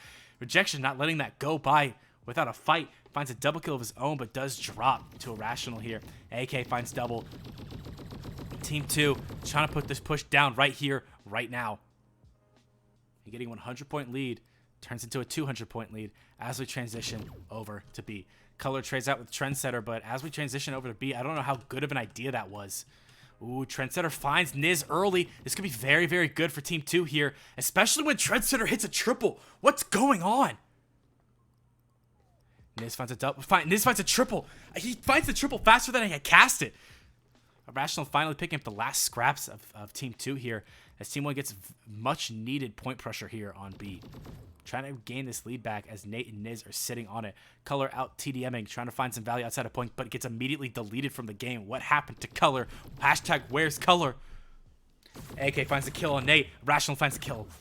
Niz gets the kill on AK as Rejection takes a double. And Color back from the dead. There's Color. Finds a double kill. Rejection. Oh, wow. Rational comes in at Mach 13 to find the kill on AK. And we're seeing a whole lot of trading here. Not a whole lot of points being gained on the objective since everyone's dying so quick. We have 5 seconds left, and we are no more of a deficit than we were at the end of A. Still 200-point lead here for Team 2. But that lead has immediately disappeared now that the entirety of Team 1 is sitting on point. Color isn't able to kill Rejection before he takes his life. Although Team 1 was able to team shot him. Trendsetter's going to be rolling in. Early kill from Trendsetter. This could be bad. But when Irrational, Color, and Niz clutch up, it is over for Team 2 on that push. Ooh, that early kill on Trendsetter could have been so good for Team 2 there. But unfortunately for them, Team 1 was able to do so much damage and get so many kills off so early in response that it was just pretty much done on that push. Ooh, AK sitting so far back, finding a very early kill on Nate. And that's the follow-up that we need, right? A very similar setup that Trendsetter just did, but there's the follow-up from Team 2. Ooh, Color comes in. Quick kill on AK. AK didn't even have time to react, but Trendsetter finds a double kill, but not before Niz could take him out. Team 1 sitting on point. Their lead grows. It's about to be a 400-point lead for them. Team 2 sitting on D. The game's not over yet. D is a huge point of contention for them. Every member's trading out right now, but Team 2 is the one that's going to be ending up staying on point. Ooh, unfortunately, but Team 2 gets back spawn. That's so bad. Trendsetter in response is going to rat here and behind tree, but now they know his location. Ooh, but Trendsetter still finds value, finds a double kill, even though his location was exposed. And finally, Team 2 is able to stack on point. That could have been really, really bad for Team 2 for their entire team getting back spawn like that. Ooh, Nate getting some high ground, getting an early kill on Bapple. Rejection comes in, finds Color's head, but Niz and Nate find 2 of their own. And flip the point back over for Team 1. This could be bad. Team 2 needs to hope for something here. 3 members. Ooh, but Irrational Rade finding so much value here is able to trade out. This could be bad for Team 2. It's just Trendsetter and Rejection. They're able to clutch up. Are they able to get this back? It's 7 seconds left. Oh, I don't know. All 4 members are on. Niz has to push quick. What are you doing? The game's even. The game's so even. Another overtime? We flip back over to A and Trendsetter's already there. Ooh, all four of Team 2 is sitting on point. Nate finds it quick. Niz finds a double kill, and Nate's able to clean it up to give Team 1 back some pressure. It's 10 seconds left. The game's even. AK has to do something here, but Nate pressures him out so early. Rejection comes flying in, and there's Babel. 4 seconds. Turns to 2. Turns to 1. Oh my god.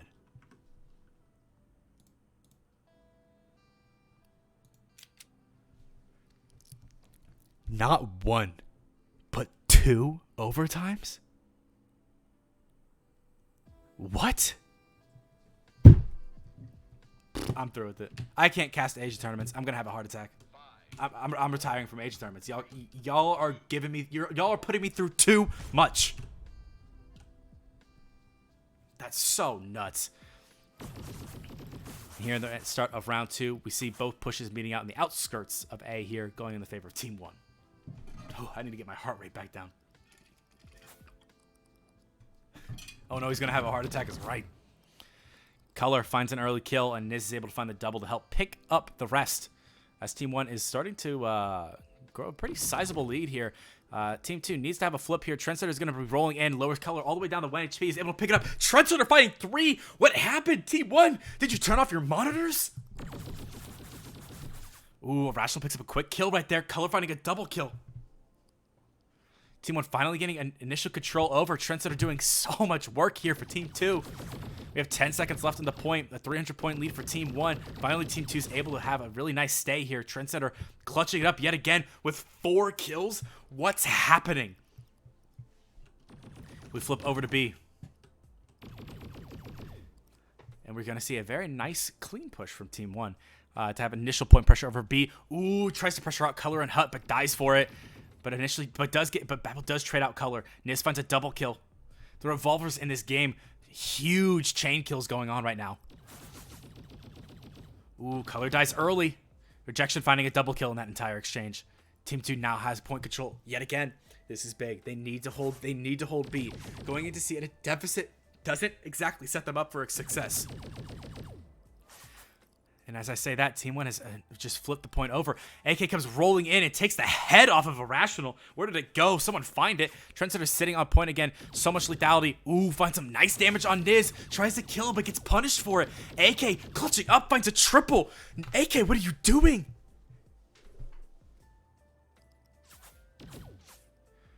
Finally, 3 very nice kills from Team 1, but it's too late. They can't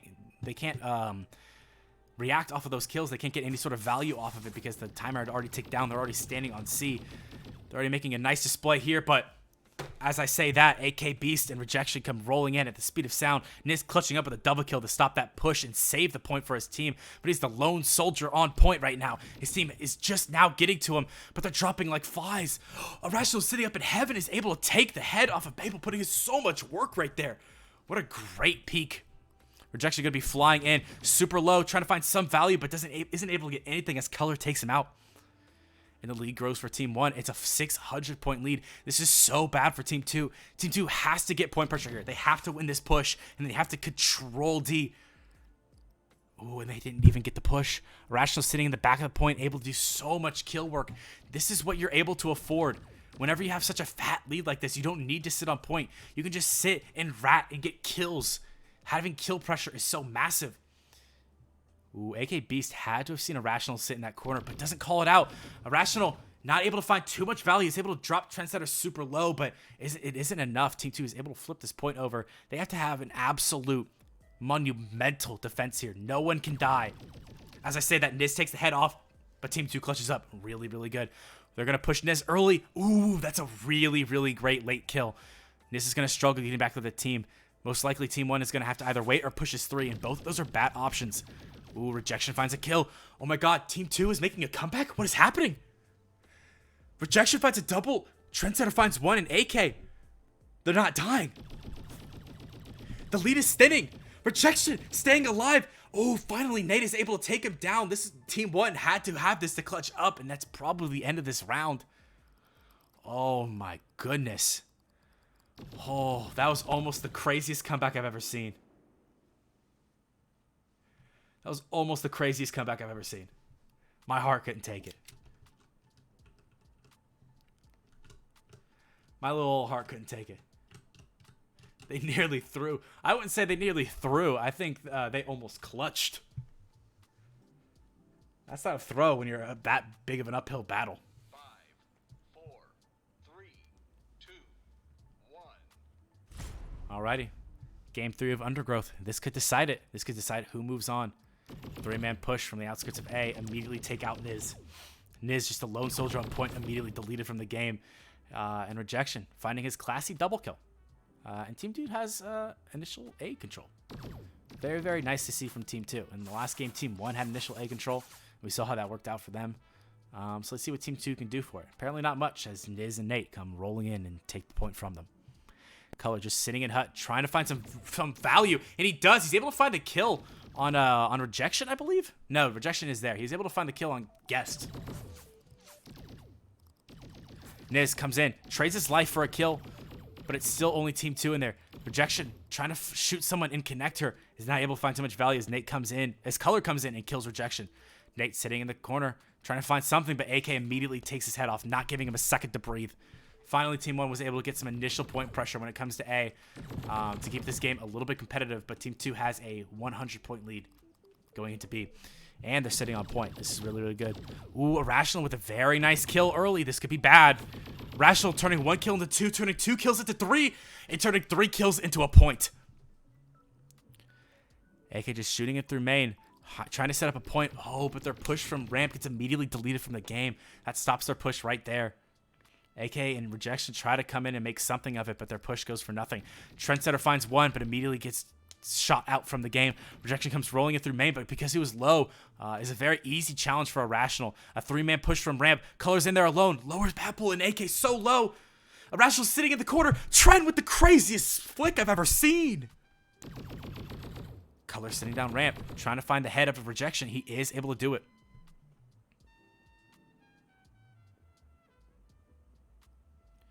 Crazy. Team 1 getting initial control over, and even though they're down after point A, they're able to gain a little bit of a baby lead going into point C here. Quickly going to be tied up by Team 2, who are sitting on C here, but not for long, as Team 1 makes an incredible push off the back of Nate and Niz, finding double kills each to take this point C into their favor, and their lead grows. Ooh, huge team shot from Babel and Trent, finding a ton of kill value here.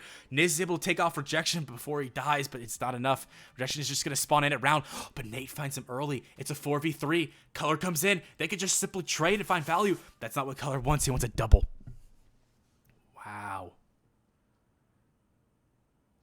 That kill on rejection early was so huge for Team 1. But they're going to come in. Ooh, Babel finds the kill in heaven.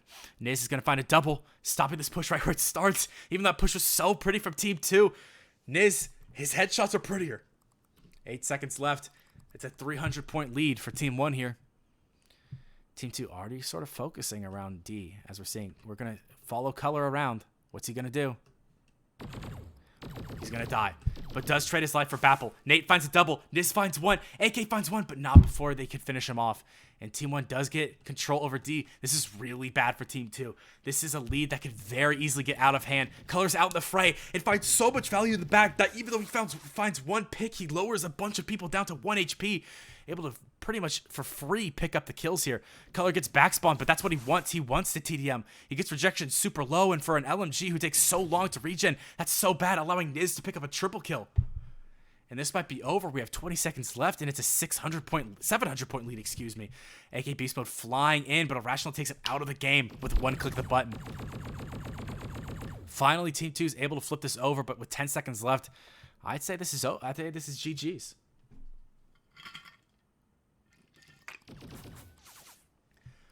Last couple kills with Irrational. Irrational putting up a double kill to flip their point back over to Team 1, essentially putting the nail in the coffer. Very close game. Very close game. Wow. Let's bring the music back. Now let's take a look at the bracket. As we see, KrunkIT moves on to the finals. And so does Cat, our 1 and 2 seed. A perfectly balanced finals. I don't think there's one upset this entire tournament. 2 upsets, excuse me. There are 2 upsets this entire tournament. Wow. That's crazy.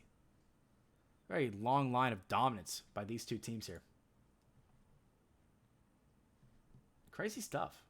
Crazy stuff. What happened to my music? Why does it keep... Oh, we're just switching songs. Okay, saved. Let me take a look at chat. What are y'all saying? Whew.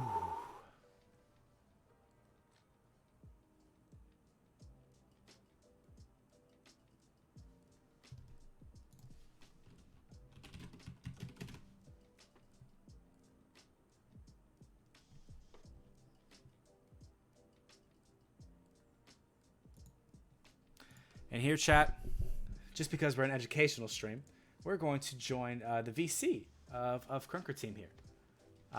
For simply 1 point, we're going to see them take A, and hear their comms. And so I won't be doing too much casting here. We're really just going to be listening into Krunker team and their exploration to A. This is something that we're trying out. We think there's a lot of value to be heard, especially for you young competitive players who are trying to get into comp, to sort of hear what it's like when it comes to competitive callouts. I see Twix is in chat saying, "Oh boy, don't worry, this was set up ahead of time."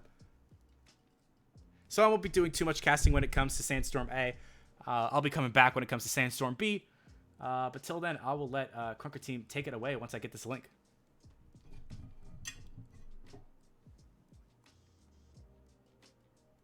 And there's the link.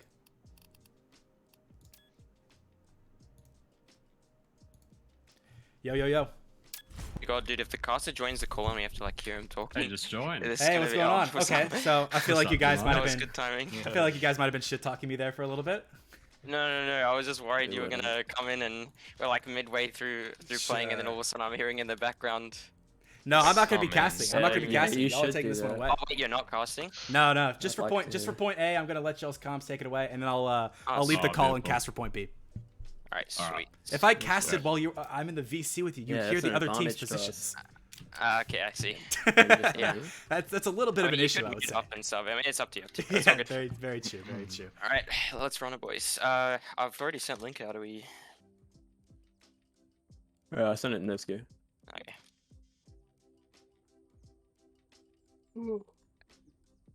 Yeah, this will be a close one. We'll just Close one. yeah. Think about where Arash plays. Offside. It's the only place he does play. Yeah.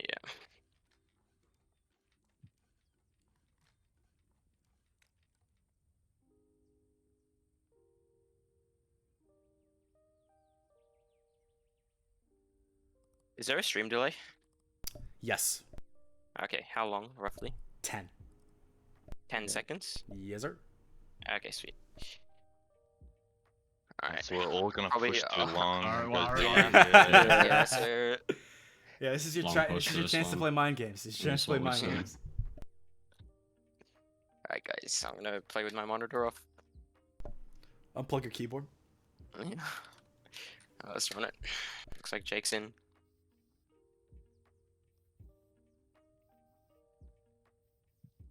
Who's that? Oh, Destroyer. Apparently, As this game's getting Ella's been together, having let's- issues with his game, so hopefully he's not. Right. Yeah. 6. Yeah, I hope it's not lagging.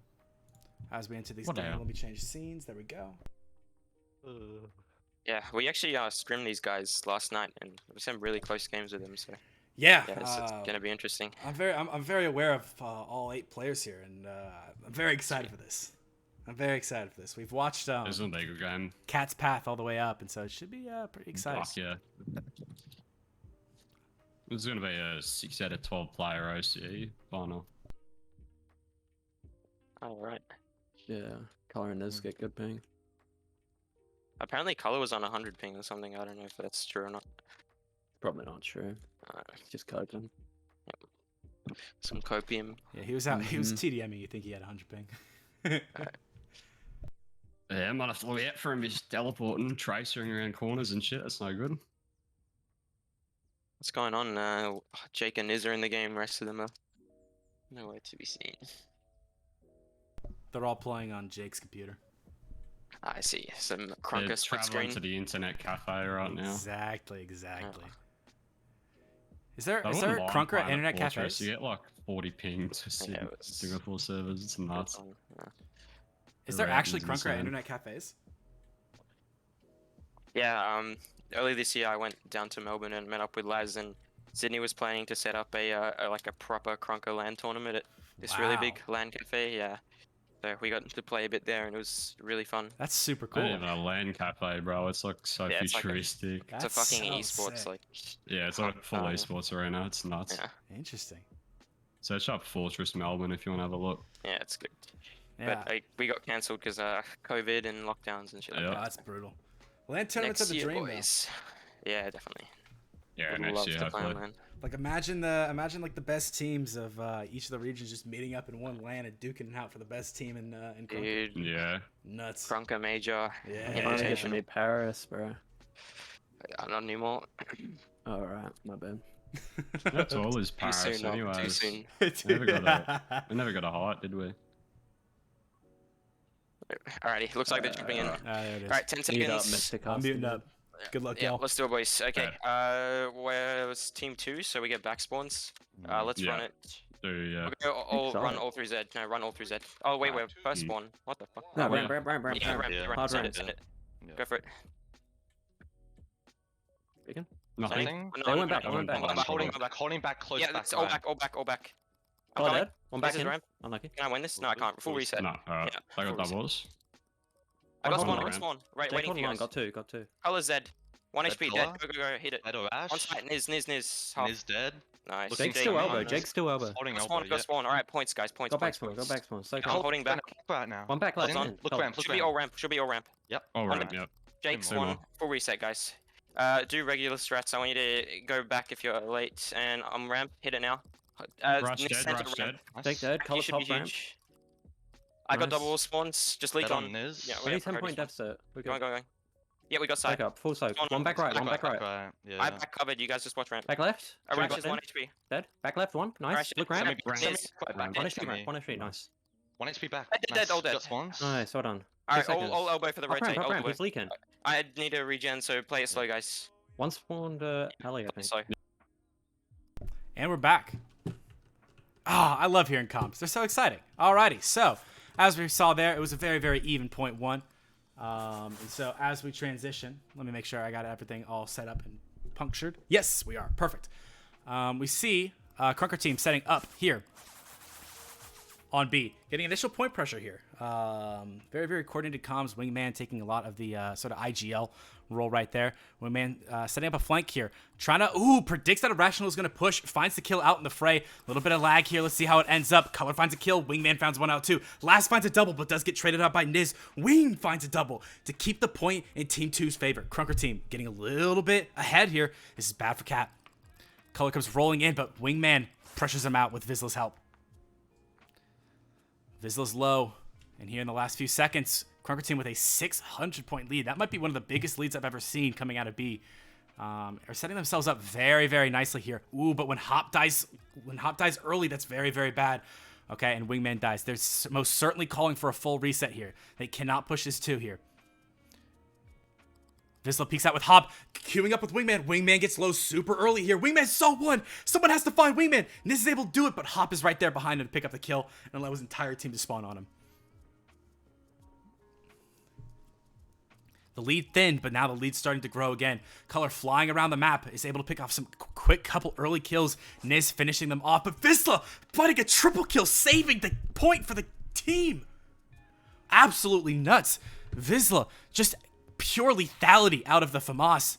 Wingman dies early though. Color finding a double kill, finding Wingman and Laz, but finally Vizsla takes out Color. Niz gets Vizsla, but Hop finds a double kill. Krunker team is undefeated right now here on point C. Team 1 is putting in so much work. Cat is putting up so much work, finding double kills and multi kills, but Krunker team is taking turns clutching up. Laz jumps in through market to find an early kill. Vizsla is trying to rat a little bit. And finally, we're seeing a successful push from Team 1. But this is almost too late. They're at a 1,000 point disadvantage. They need a monumental effort here. Irrational cannot be TDMing here. He does find Wingman early, though. Laz does trade him out for Liz. It's a lot of trading here. Trading's always going to benefit the winning team.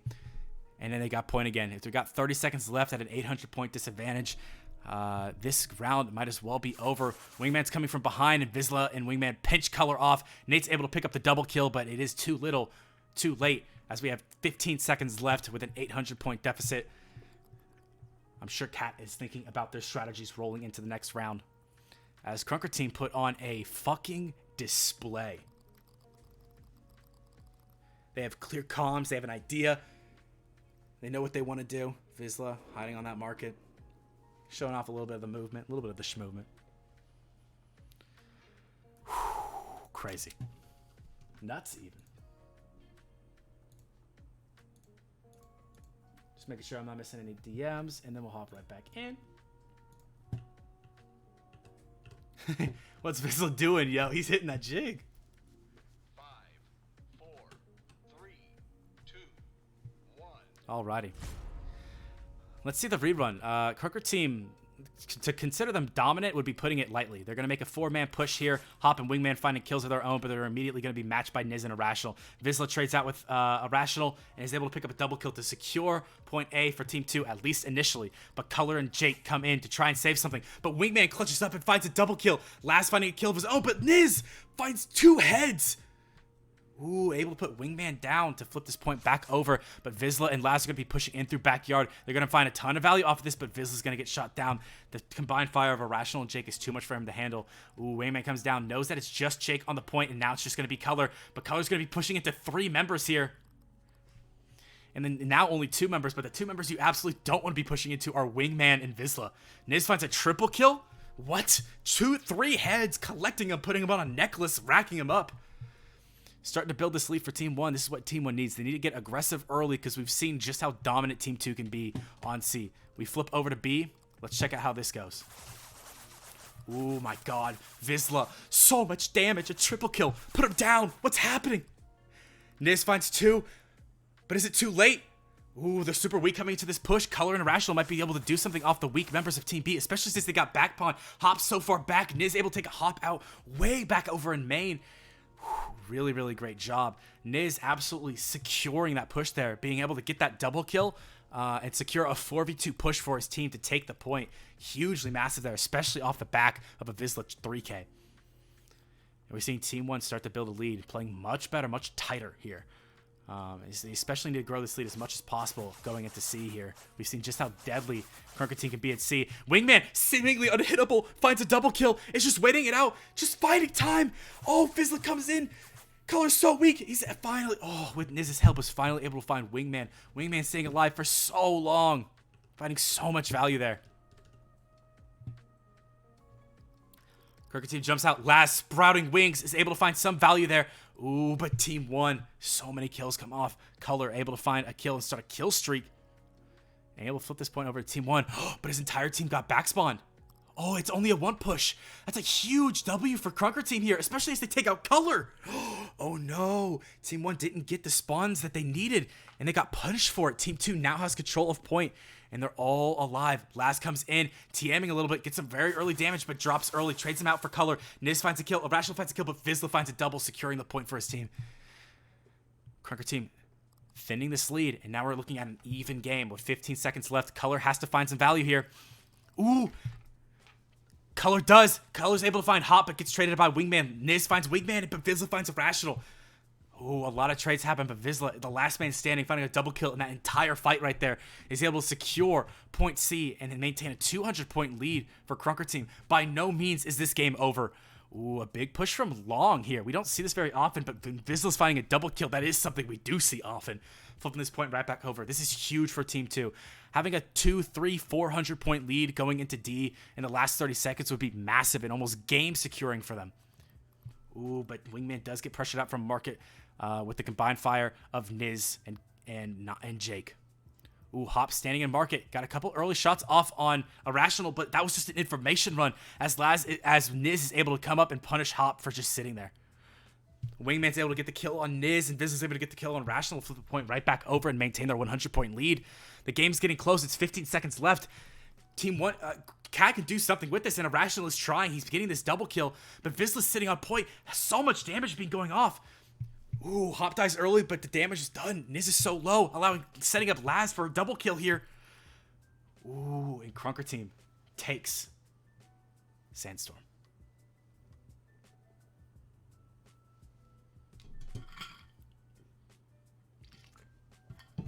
Gross.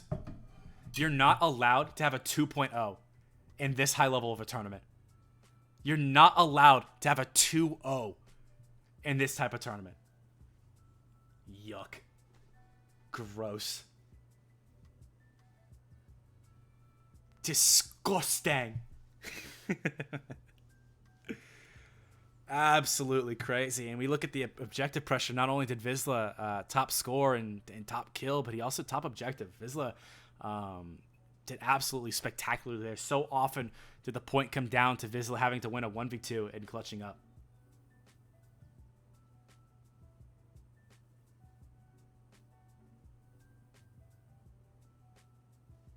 Nuts stuff indeed. And I'll wait for the next link to be sent out.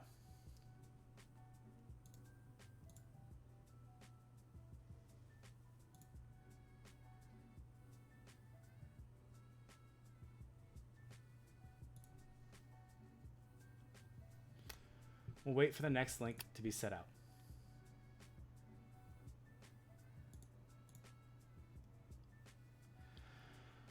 Wow, I'm breathless. I'm breathless. That was a crazy game. Absolutely crazy game. While we're waiting for this next link to be set out, I am going to quick use the bathroom.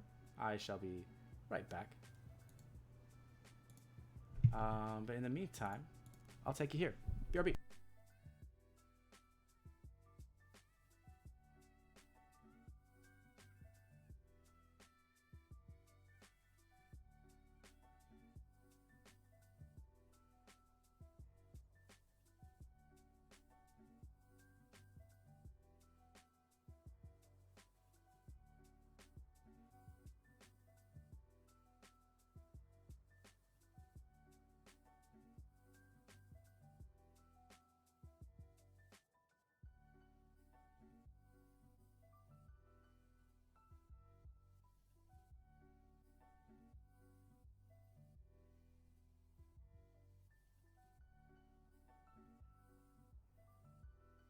And we're back in action, and I believe with the next link.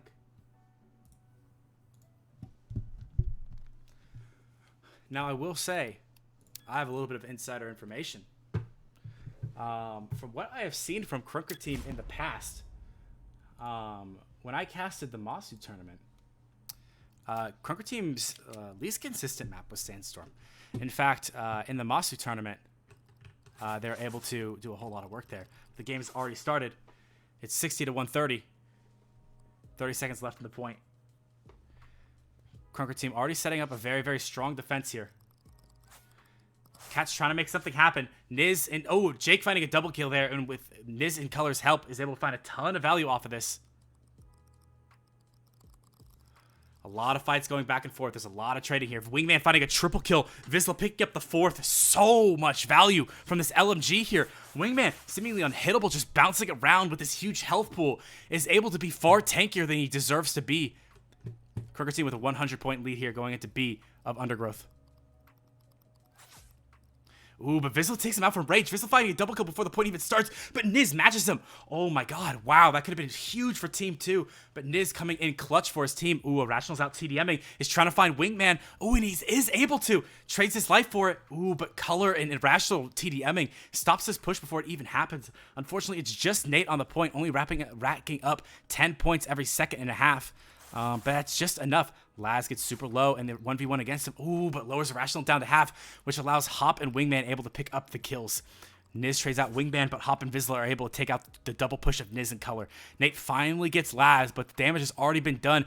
As Team 2 has control of point. Irrational going crazy on the LMG, finds a double, matched by Niz's double. That's a 4-man wipe. And now we have a 300-point lead in accordance for Cat here. We're going to roll over to C. And let's see how Krunker team sets up here. Ooh, big early kills from Niz. Niz doing so much work here, finding a triple kill. Niz can't be stopped. Every time you need someone from Cat to come into clutch, Niz is always there. Ooh, Laz and Wingman find a Rational Color out in the fray early, though. But Laz is super low, gets traded out first. But Wingman, Vizsla, and Hop each finding their own kills. Color comes in with a double. Ooh, but gets traded out by Vizsla, saving Krunker team on the point. Vizsla hiding behind the box. Ooh, but the one man who's going to challenge him, Niz, gets pressured out early by Wingman. Nate comes in and kills Wingman. Color kills Niz. Vizsla. Laz finally trades out with Jake, but not before Rational could take out Laz. Color rolls in, finds Hop. Jake finds Laz. Color finds a triple kill in that entire exchange to maintain the lead, and we're looking at a 500-point lead here. We've seen bigger deficit. We've seen teams come back from bigger deficits here, and especially when Irrational drops early. Ooh, but Color finding 2 kills there. Oh my god, is huge. Color's so low, they have to kill him here. Color's still doing so much damage, they bring him so low. It allows Team 1 a very early push here.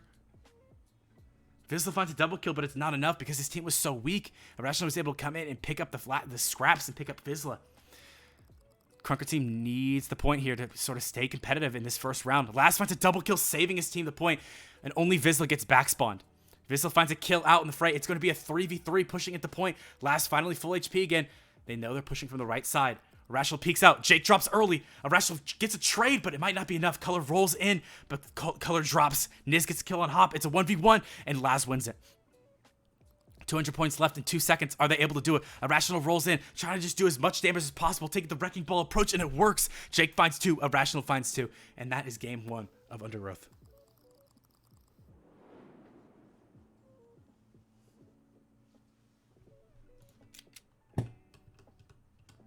Good shit indeed.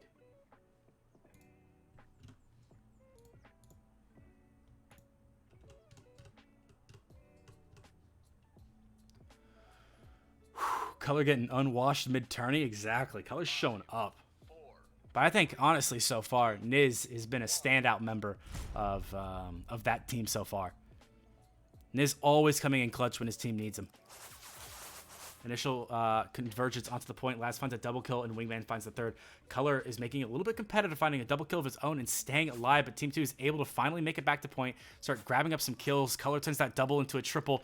And is still alive, finds 5 kills before he finally gets put down by Wingman.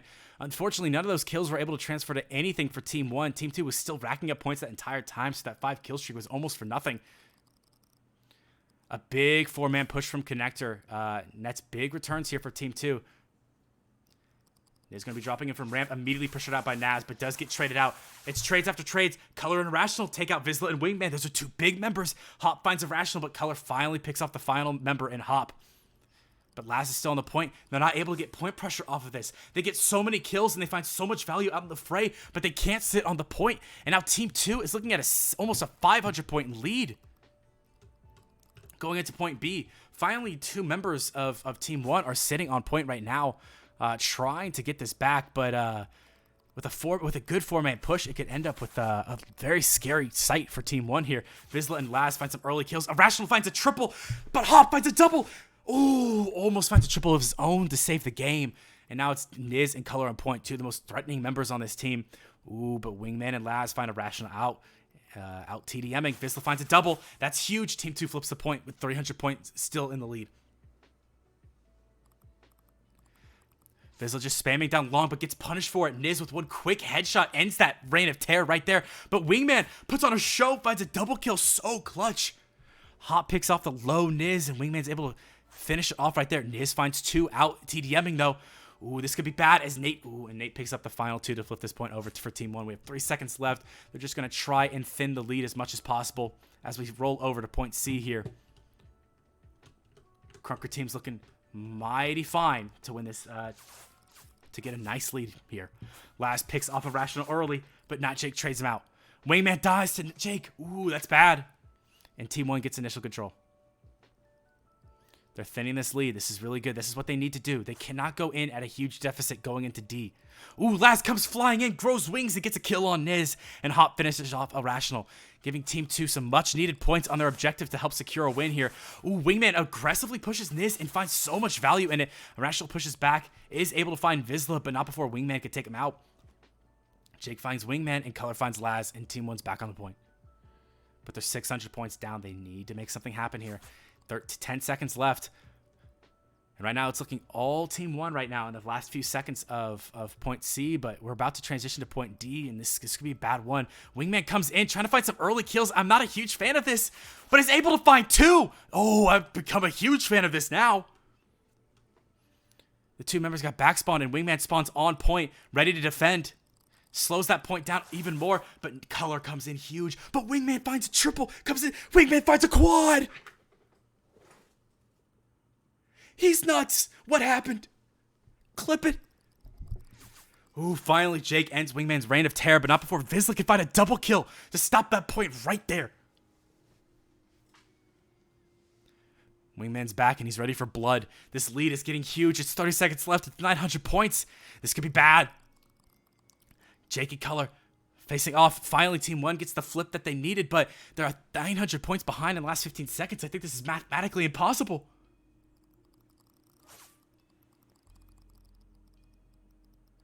Wingman gets the final kill, flips that point over, puts the seal on it. And as the seconds tick down, we're going to see Game 3.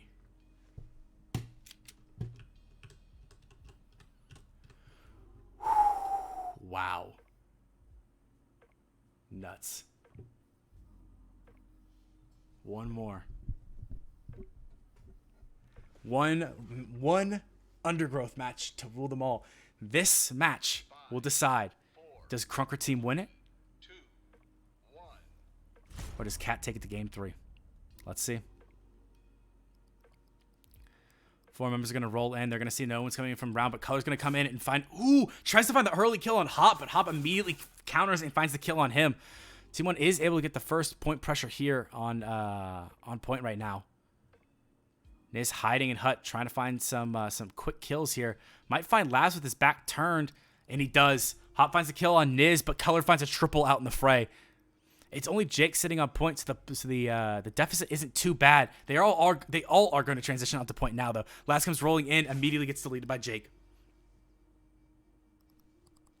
Vizsla comes in, finds 2 kills in connector. That's big in the final 20 seconds here. This could be what they needed to get this game back to even. Ooh, but Niz finds the kill on Hop from Hut. That's so bad. Vizsla finds the kill on Jake. They're just trading out. But because Cat got the first early kills, the trading benefits them. And they start point B with a 200-point lead. They're expecting a push through ramp. Immediately turn because they know they're coming from mid because it took too long. Vizsla finding a 4K? Question mark? Vizsla? Are you okay? Irrational comes in. Finds Vizsla, but Wingman finds Color. The members are trading out right now, but it does benefit Team 1 here as they're able to get these points on the board. Able to gain their lead back. Their lead back, excuse me. Wingman finds the kill on Irrational. It's a really nice early kill, but Niz finds 2. Puts that push down into the dirt. Hop rolls in. Nate saw that, so they know they're probably going to have 2 pushing in from ramp. Ooh, and Nate uses that information to advantage and kills Laz, but Vizsla and Hop are too fast and able to kill Jake and Niz before he's able to do too much damage there and start thinning this lead. A 3-man push from main is going to spell the death to the defense of B from Krunker team right here quickly. Can Laz do some work here? He's able to get the double kill on Jake, but Color clutches up and gets the kill there. We're looking at a 200-point lead in terms of of Cat here. Ooh, a huge take. Color and Jake get 2 early frags, but they're immediately traded out by Laz and Vizsla, but Jake clutches up with the double kill, securing that point for them, at least initially. Hop tries to pressure him down. Jake using cover here, but Irrational comes from behind and takes Hop out where he stands. Vizsla and Wingman. Vizsla finding 2. Wingman finding 1. This is huge. Ooh, wow. Just them 2 single-handedly being able to flip this point over themselves. Vizsla finding a triple kill in that entire affair.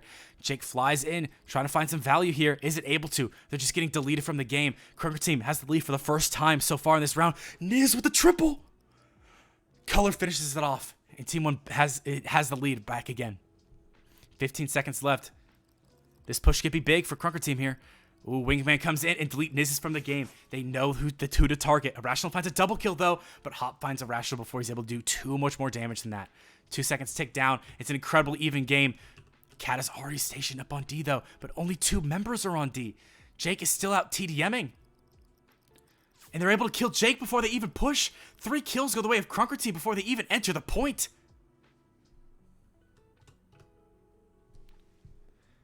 And Krunker team starting to gain a little bit of a lead. Ooh, Laz flies out, finds a very early kill, and knocks Jake very, very weak here, lining Vizsla up to finish him off. Very, very well done there. Krunker team, their lead stretches to 300. Vizsla starts flying around, is going to peek around, finds Niz. Oh Oh my god, they might win this. 20 seconds left for victory. They have to make this push count, but I think it's mathematically impossible. I think the game is over. I think Krunker team takes it.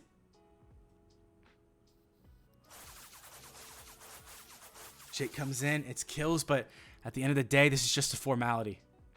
GG's. Great game. And folks, say congratulations to your KrunkIT 4v4 300,000 KR tournament champions in Krunker team. Let's get some claps for all the players in the chat. Let me see. I want to see this chat absolutely spammed with claps right now.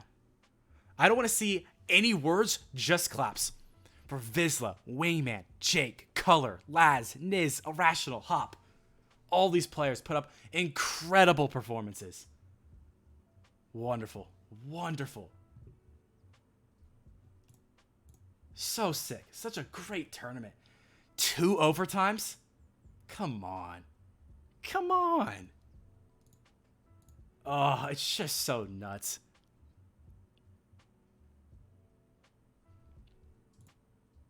Absolutely nuts.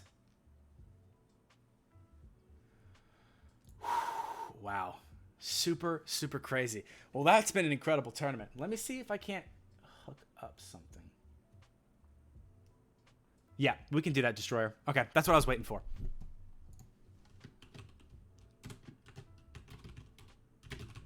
I have a surprise for y'all. This tournament isn't over. This tournament isn't over. We're not done. All right? We're not done.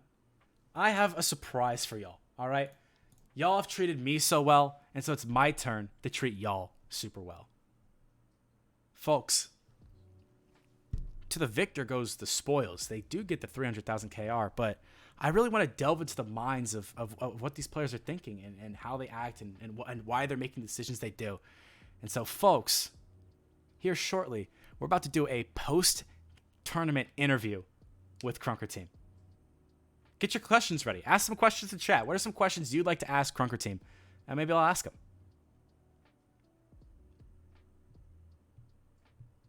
We're doing an interview.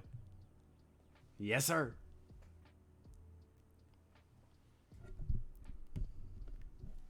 MVP?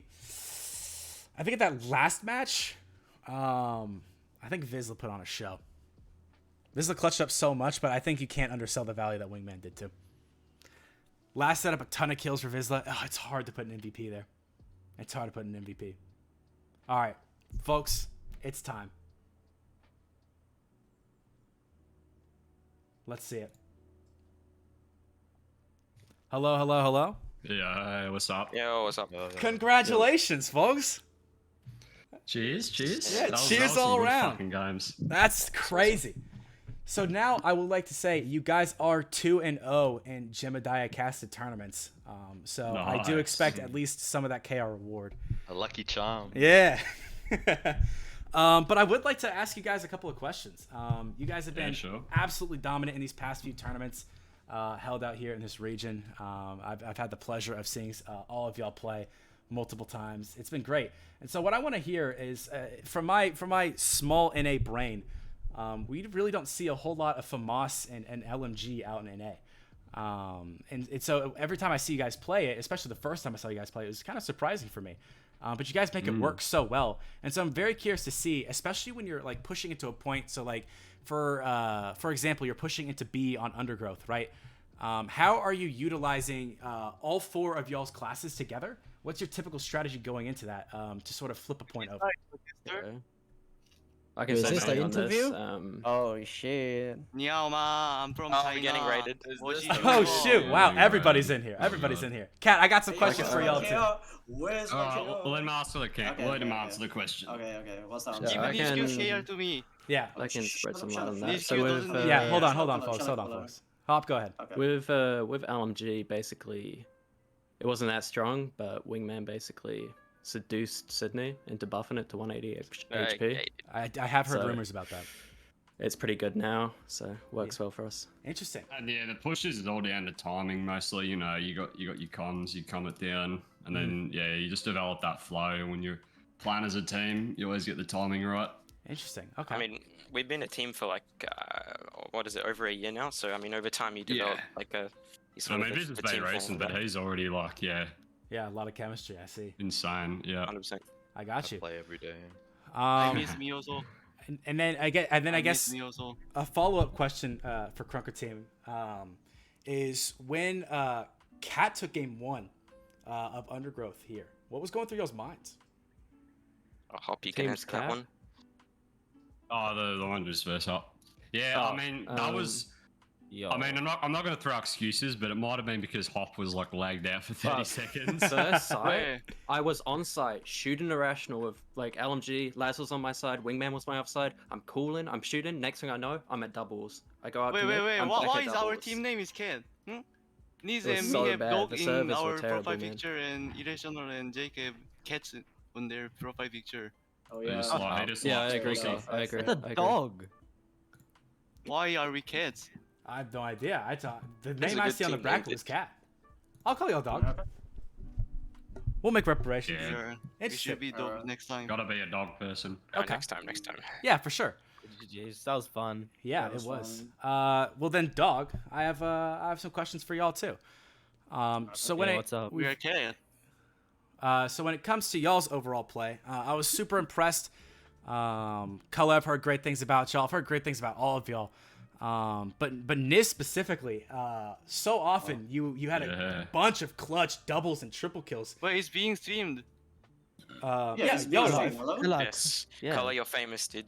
Hello, you're and, famous. and so quite Oh often, my god, I miss me also. Niz, this is a question for you. Quite often, Okay. in the last few moments, you clutch out with a double or triple kill of your own.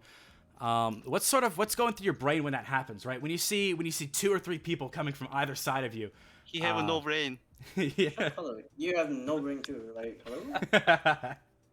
Like, have you seen your bottom frag? Like, hello? Oh what no. else? Oh my god. Oh, no. Blame him. Shots Oh my god, look at this. fired. He's so toxic. This guy Bro, damn. blame his team. What He's do the you only mean? one who have good ping on this game. And still sucks. You claim you have brain, play I better. am Like, hello? equal ping with OC. I got you. Yeah, you claim you have brain, play better. Like, hello? No, boy, you have Stupid. Yeah, ping. just play okay, better. Okay, continue the question. Okay, like what specific situation? Like double wall? Yeah, like you're the last person remaining and you're clutching up a double kill. Like what's going through your brain? So I always try to look for. Okay, so depends on the teammate callouts. Mhm. So okay, let's say there's like 2 people on site. If I heard there's like callout like on the box on the left side of UG double one, Right. I try to make it a 1v1. Okay. Like place my crosshair, like expect them to pick, like jump up. So crosshair, if you jump up, I got a kill. I got you. Like, Okay. second one. So basically, make it a 1v1 situation. Cause I'm a ref. If I fucked up my first shot, I'm It's dead. over. Yeah. I meant Yeah. sniper. I know the feeling. Interesting. Well, I won't keep y'all for too long. Mostly because it is 5:14 in the morning for me. I'm exhausted. Jesus. And so I'll let you guys Good go. head. Thank you Alright, guys. Thank you for casting. Much Yeah. love, bro. Hey, thank you guys for playing. Y'all put on an absolute show. It's always a pleasure to catch Yeah, you. much love, bro. Insane casting, bro. Thank you Love so it. much. I Hey, appreciate it. y'all have a great night. Catch you later. You too. You too, Goodbye, mate. See goodbye, ya. goodbye. Woo! Alrighty. And there you go. Just a little short post-game interview. You know, just a little something for the fans. A little something for the fans. Whew. Well, folks, that's been it for me. Like I said, my name's Jemediah. If you ever want to catch me, you can catch me live on stream. I stream twitch.tv/Jemediah. You know the name. You can find me on Discord. I'm actually hosting my own tournament at the end of this month on October 30th. And so it should be super hyped there too. And I hope to come back as well. It's been an absolute pleasure, to cast these tournaments. I love coming out here. And I will stay up till 5:15 in the morning any day to watch this wonderful region play. Thank you guys so much. Again, thank you to Destroyer. Thank you to Zood. Thank you to Timber. Everybody who made this tournament possible. It was an absolute ball to be here. Absolutely nuts. And on that note, folks, well, I think it's time to wrap it up, no? Thank you very much, everybody. Have a great rest of your day. I'm going to get some much-deserved sleep. Peace out.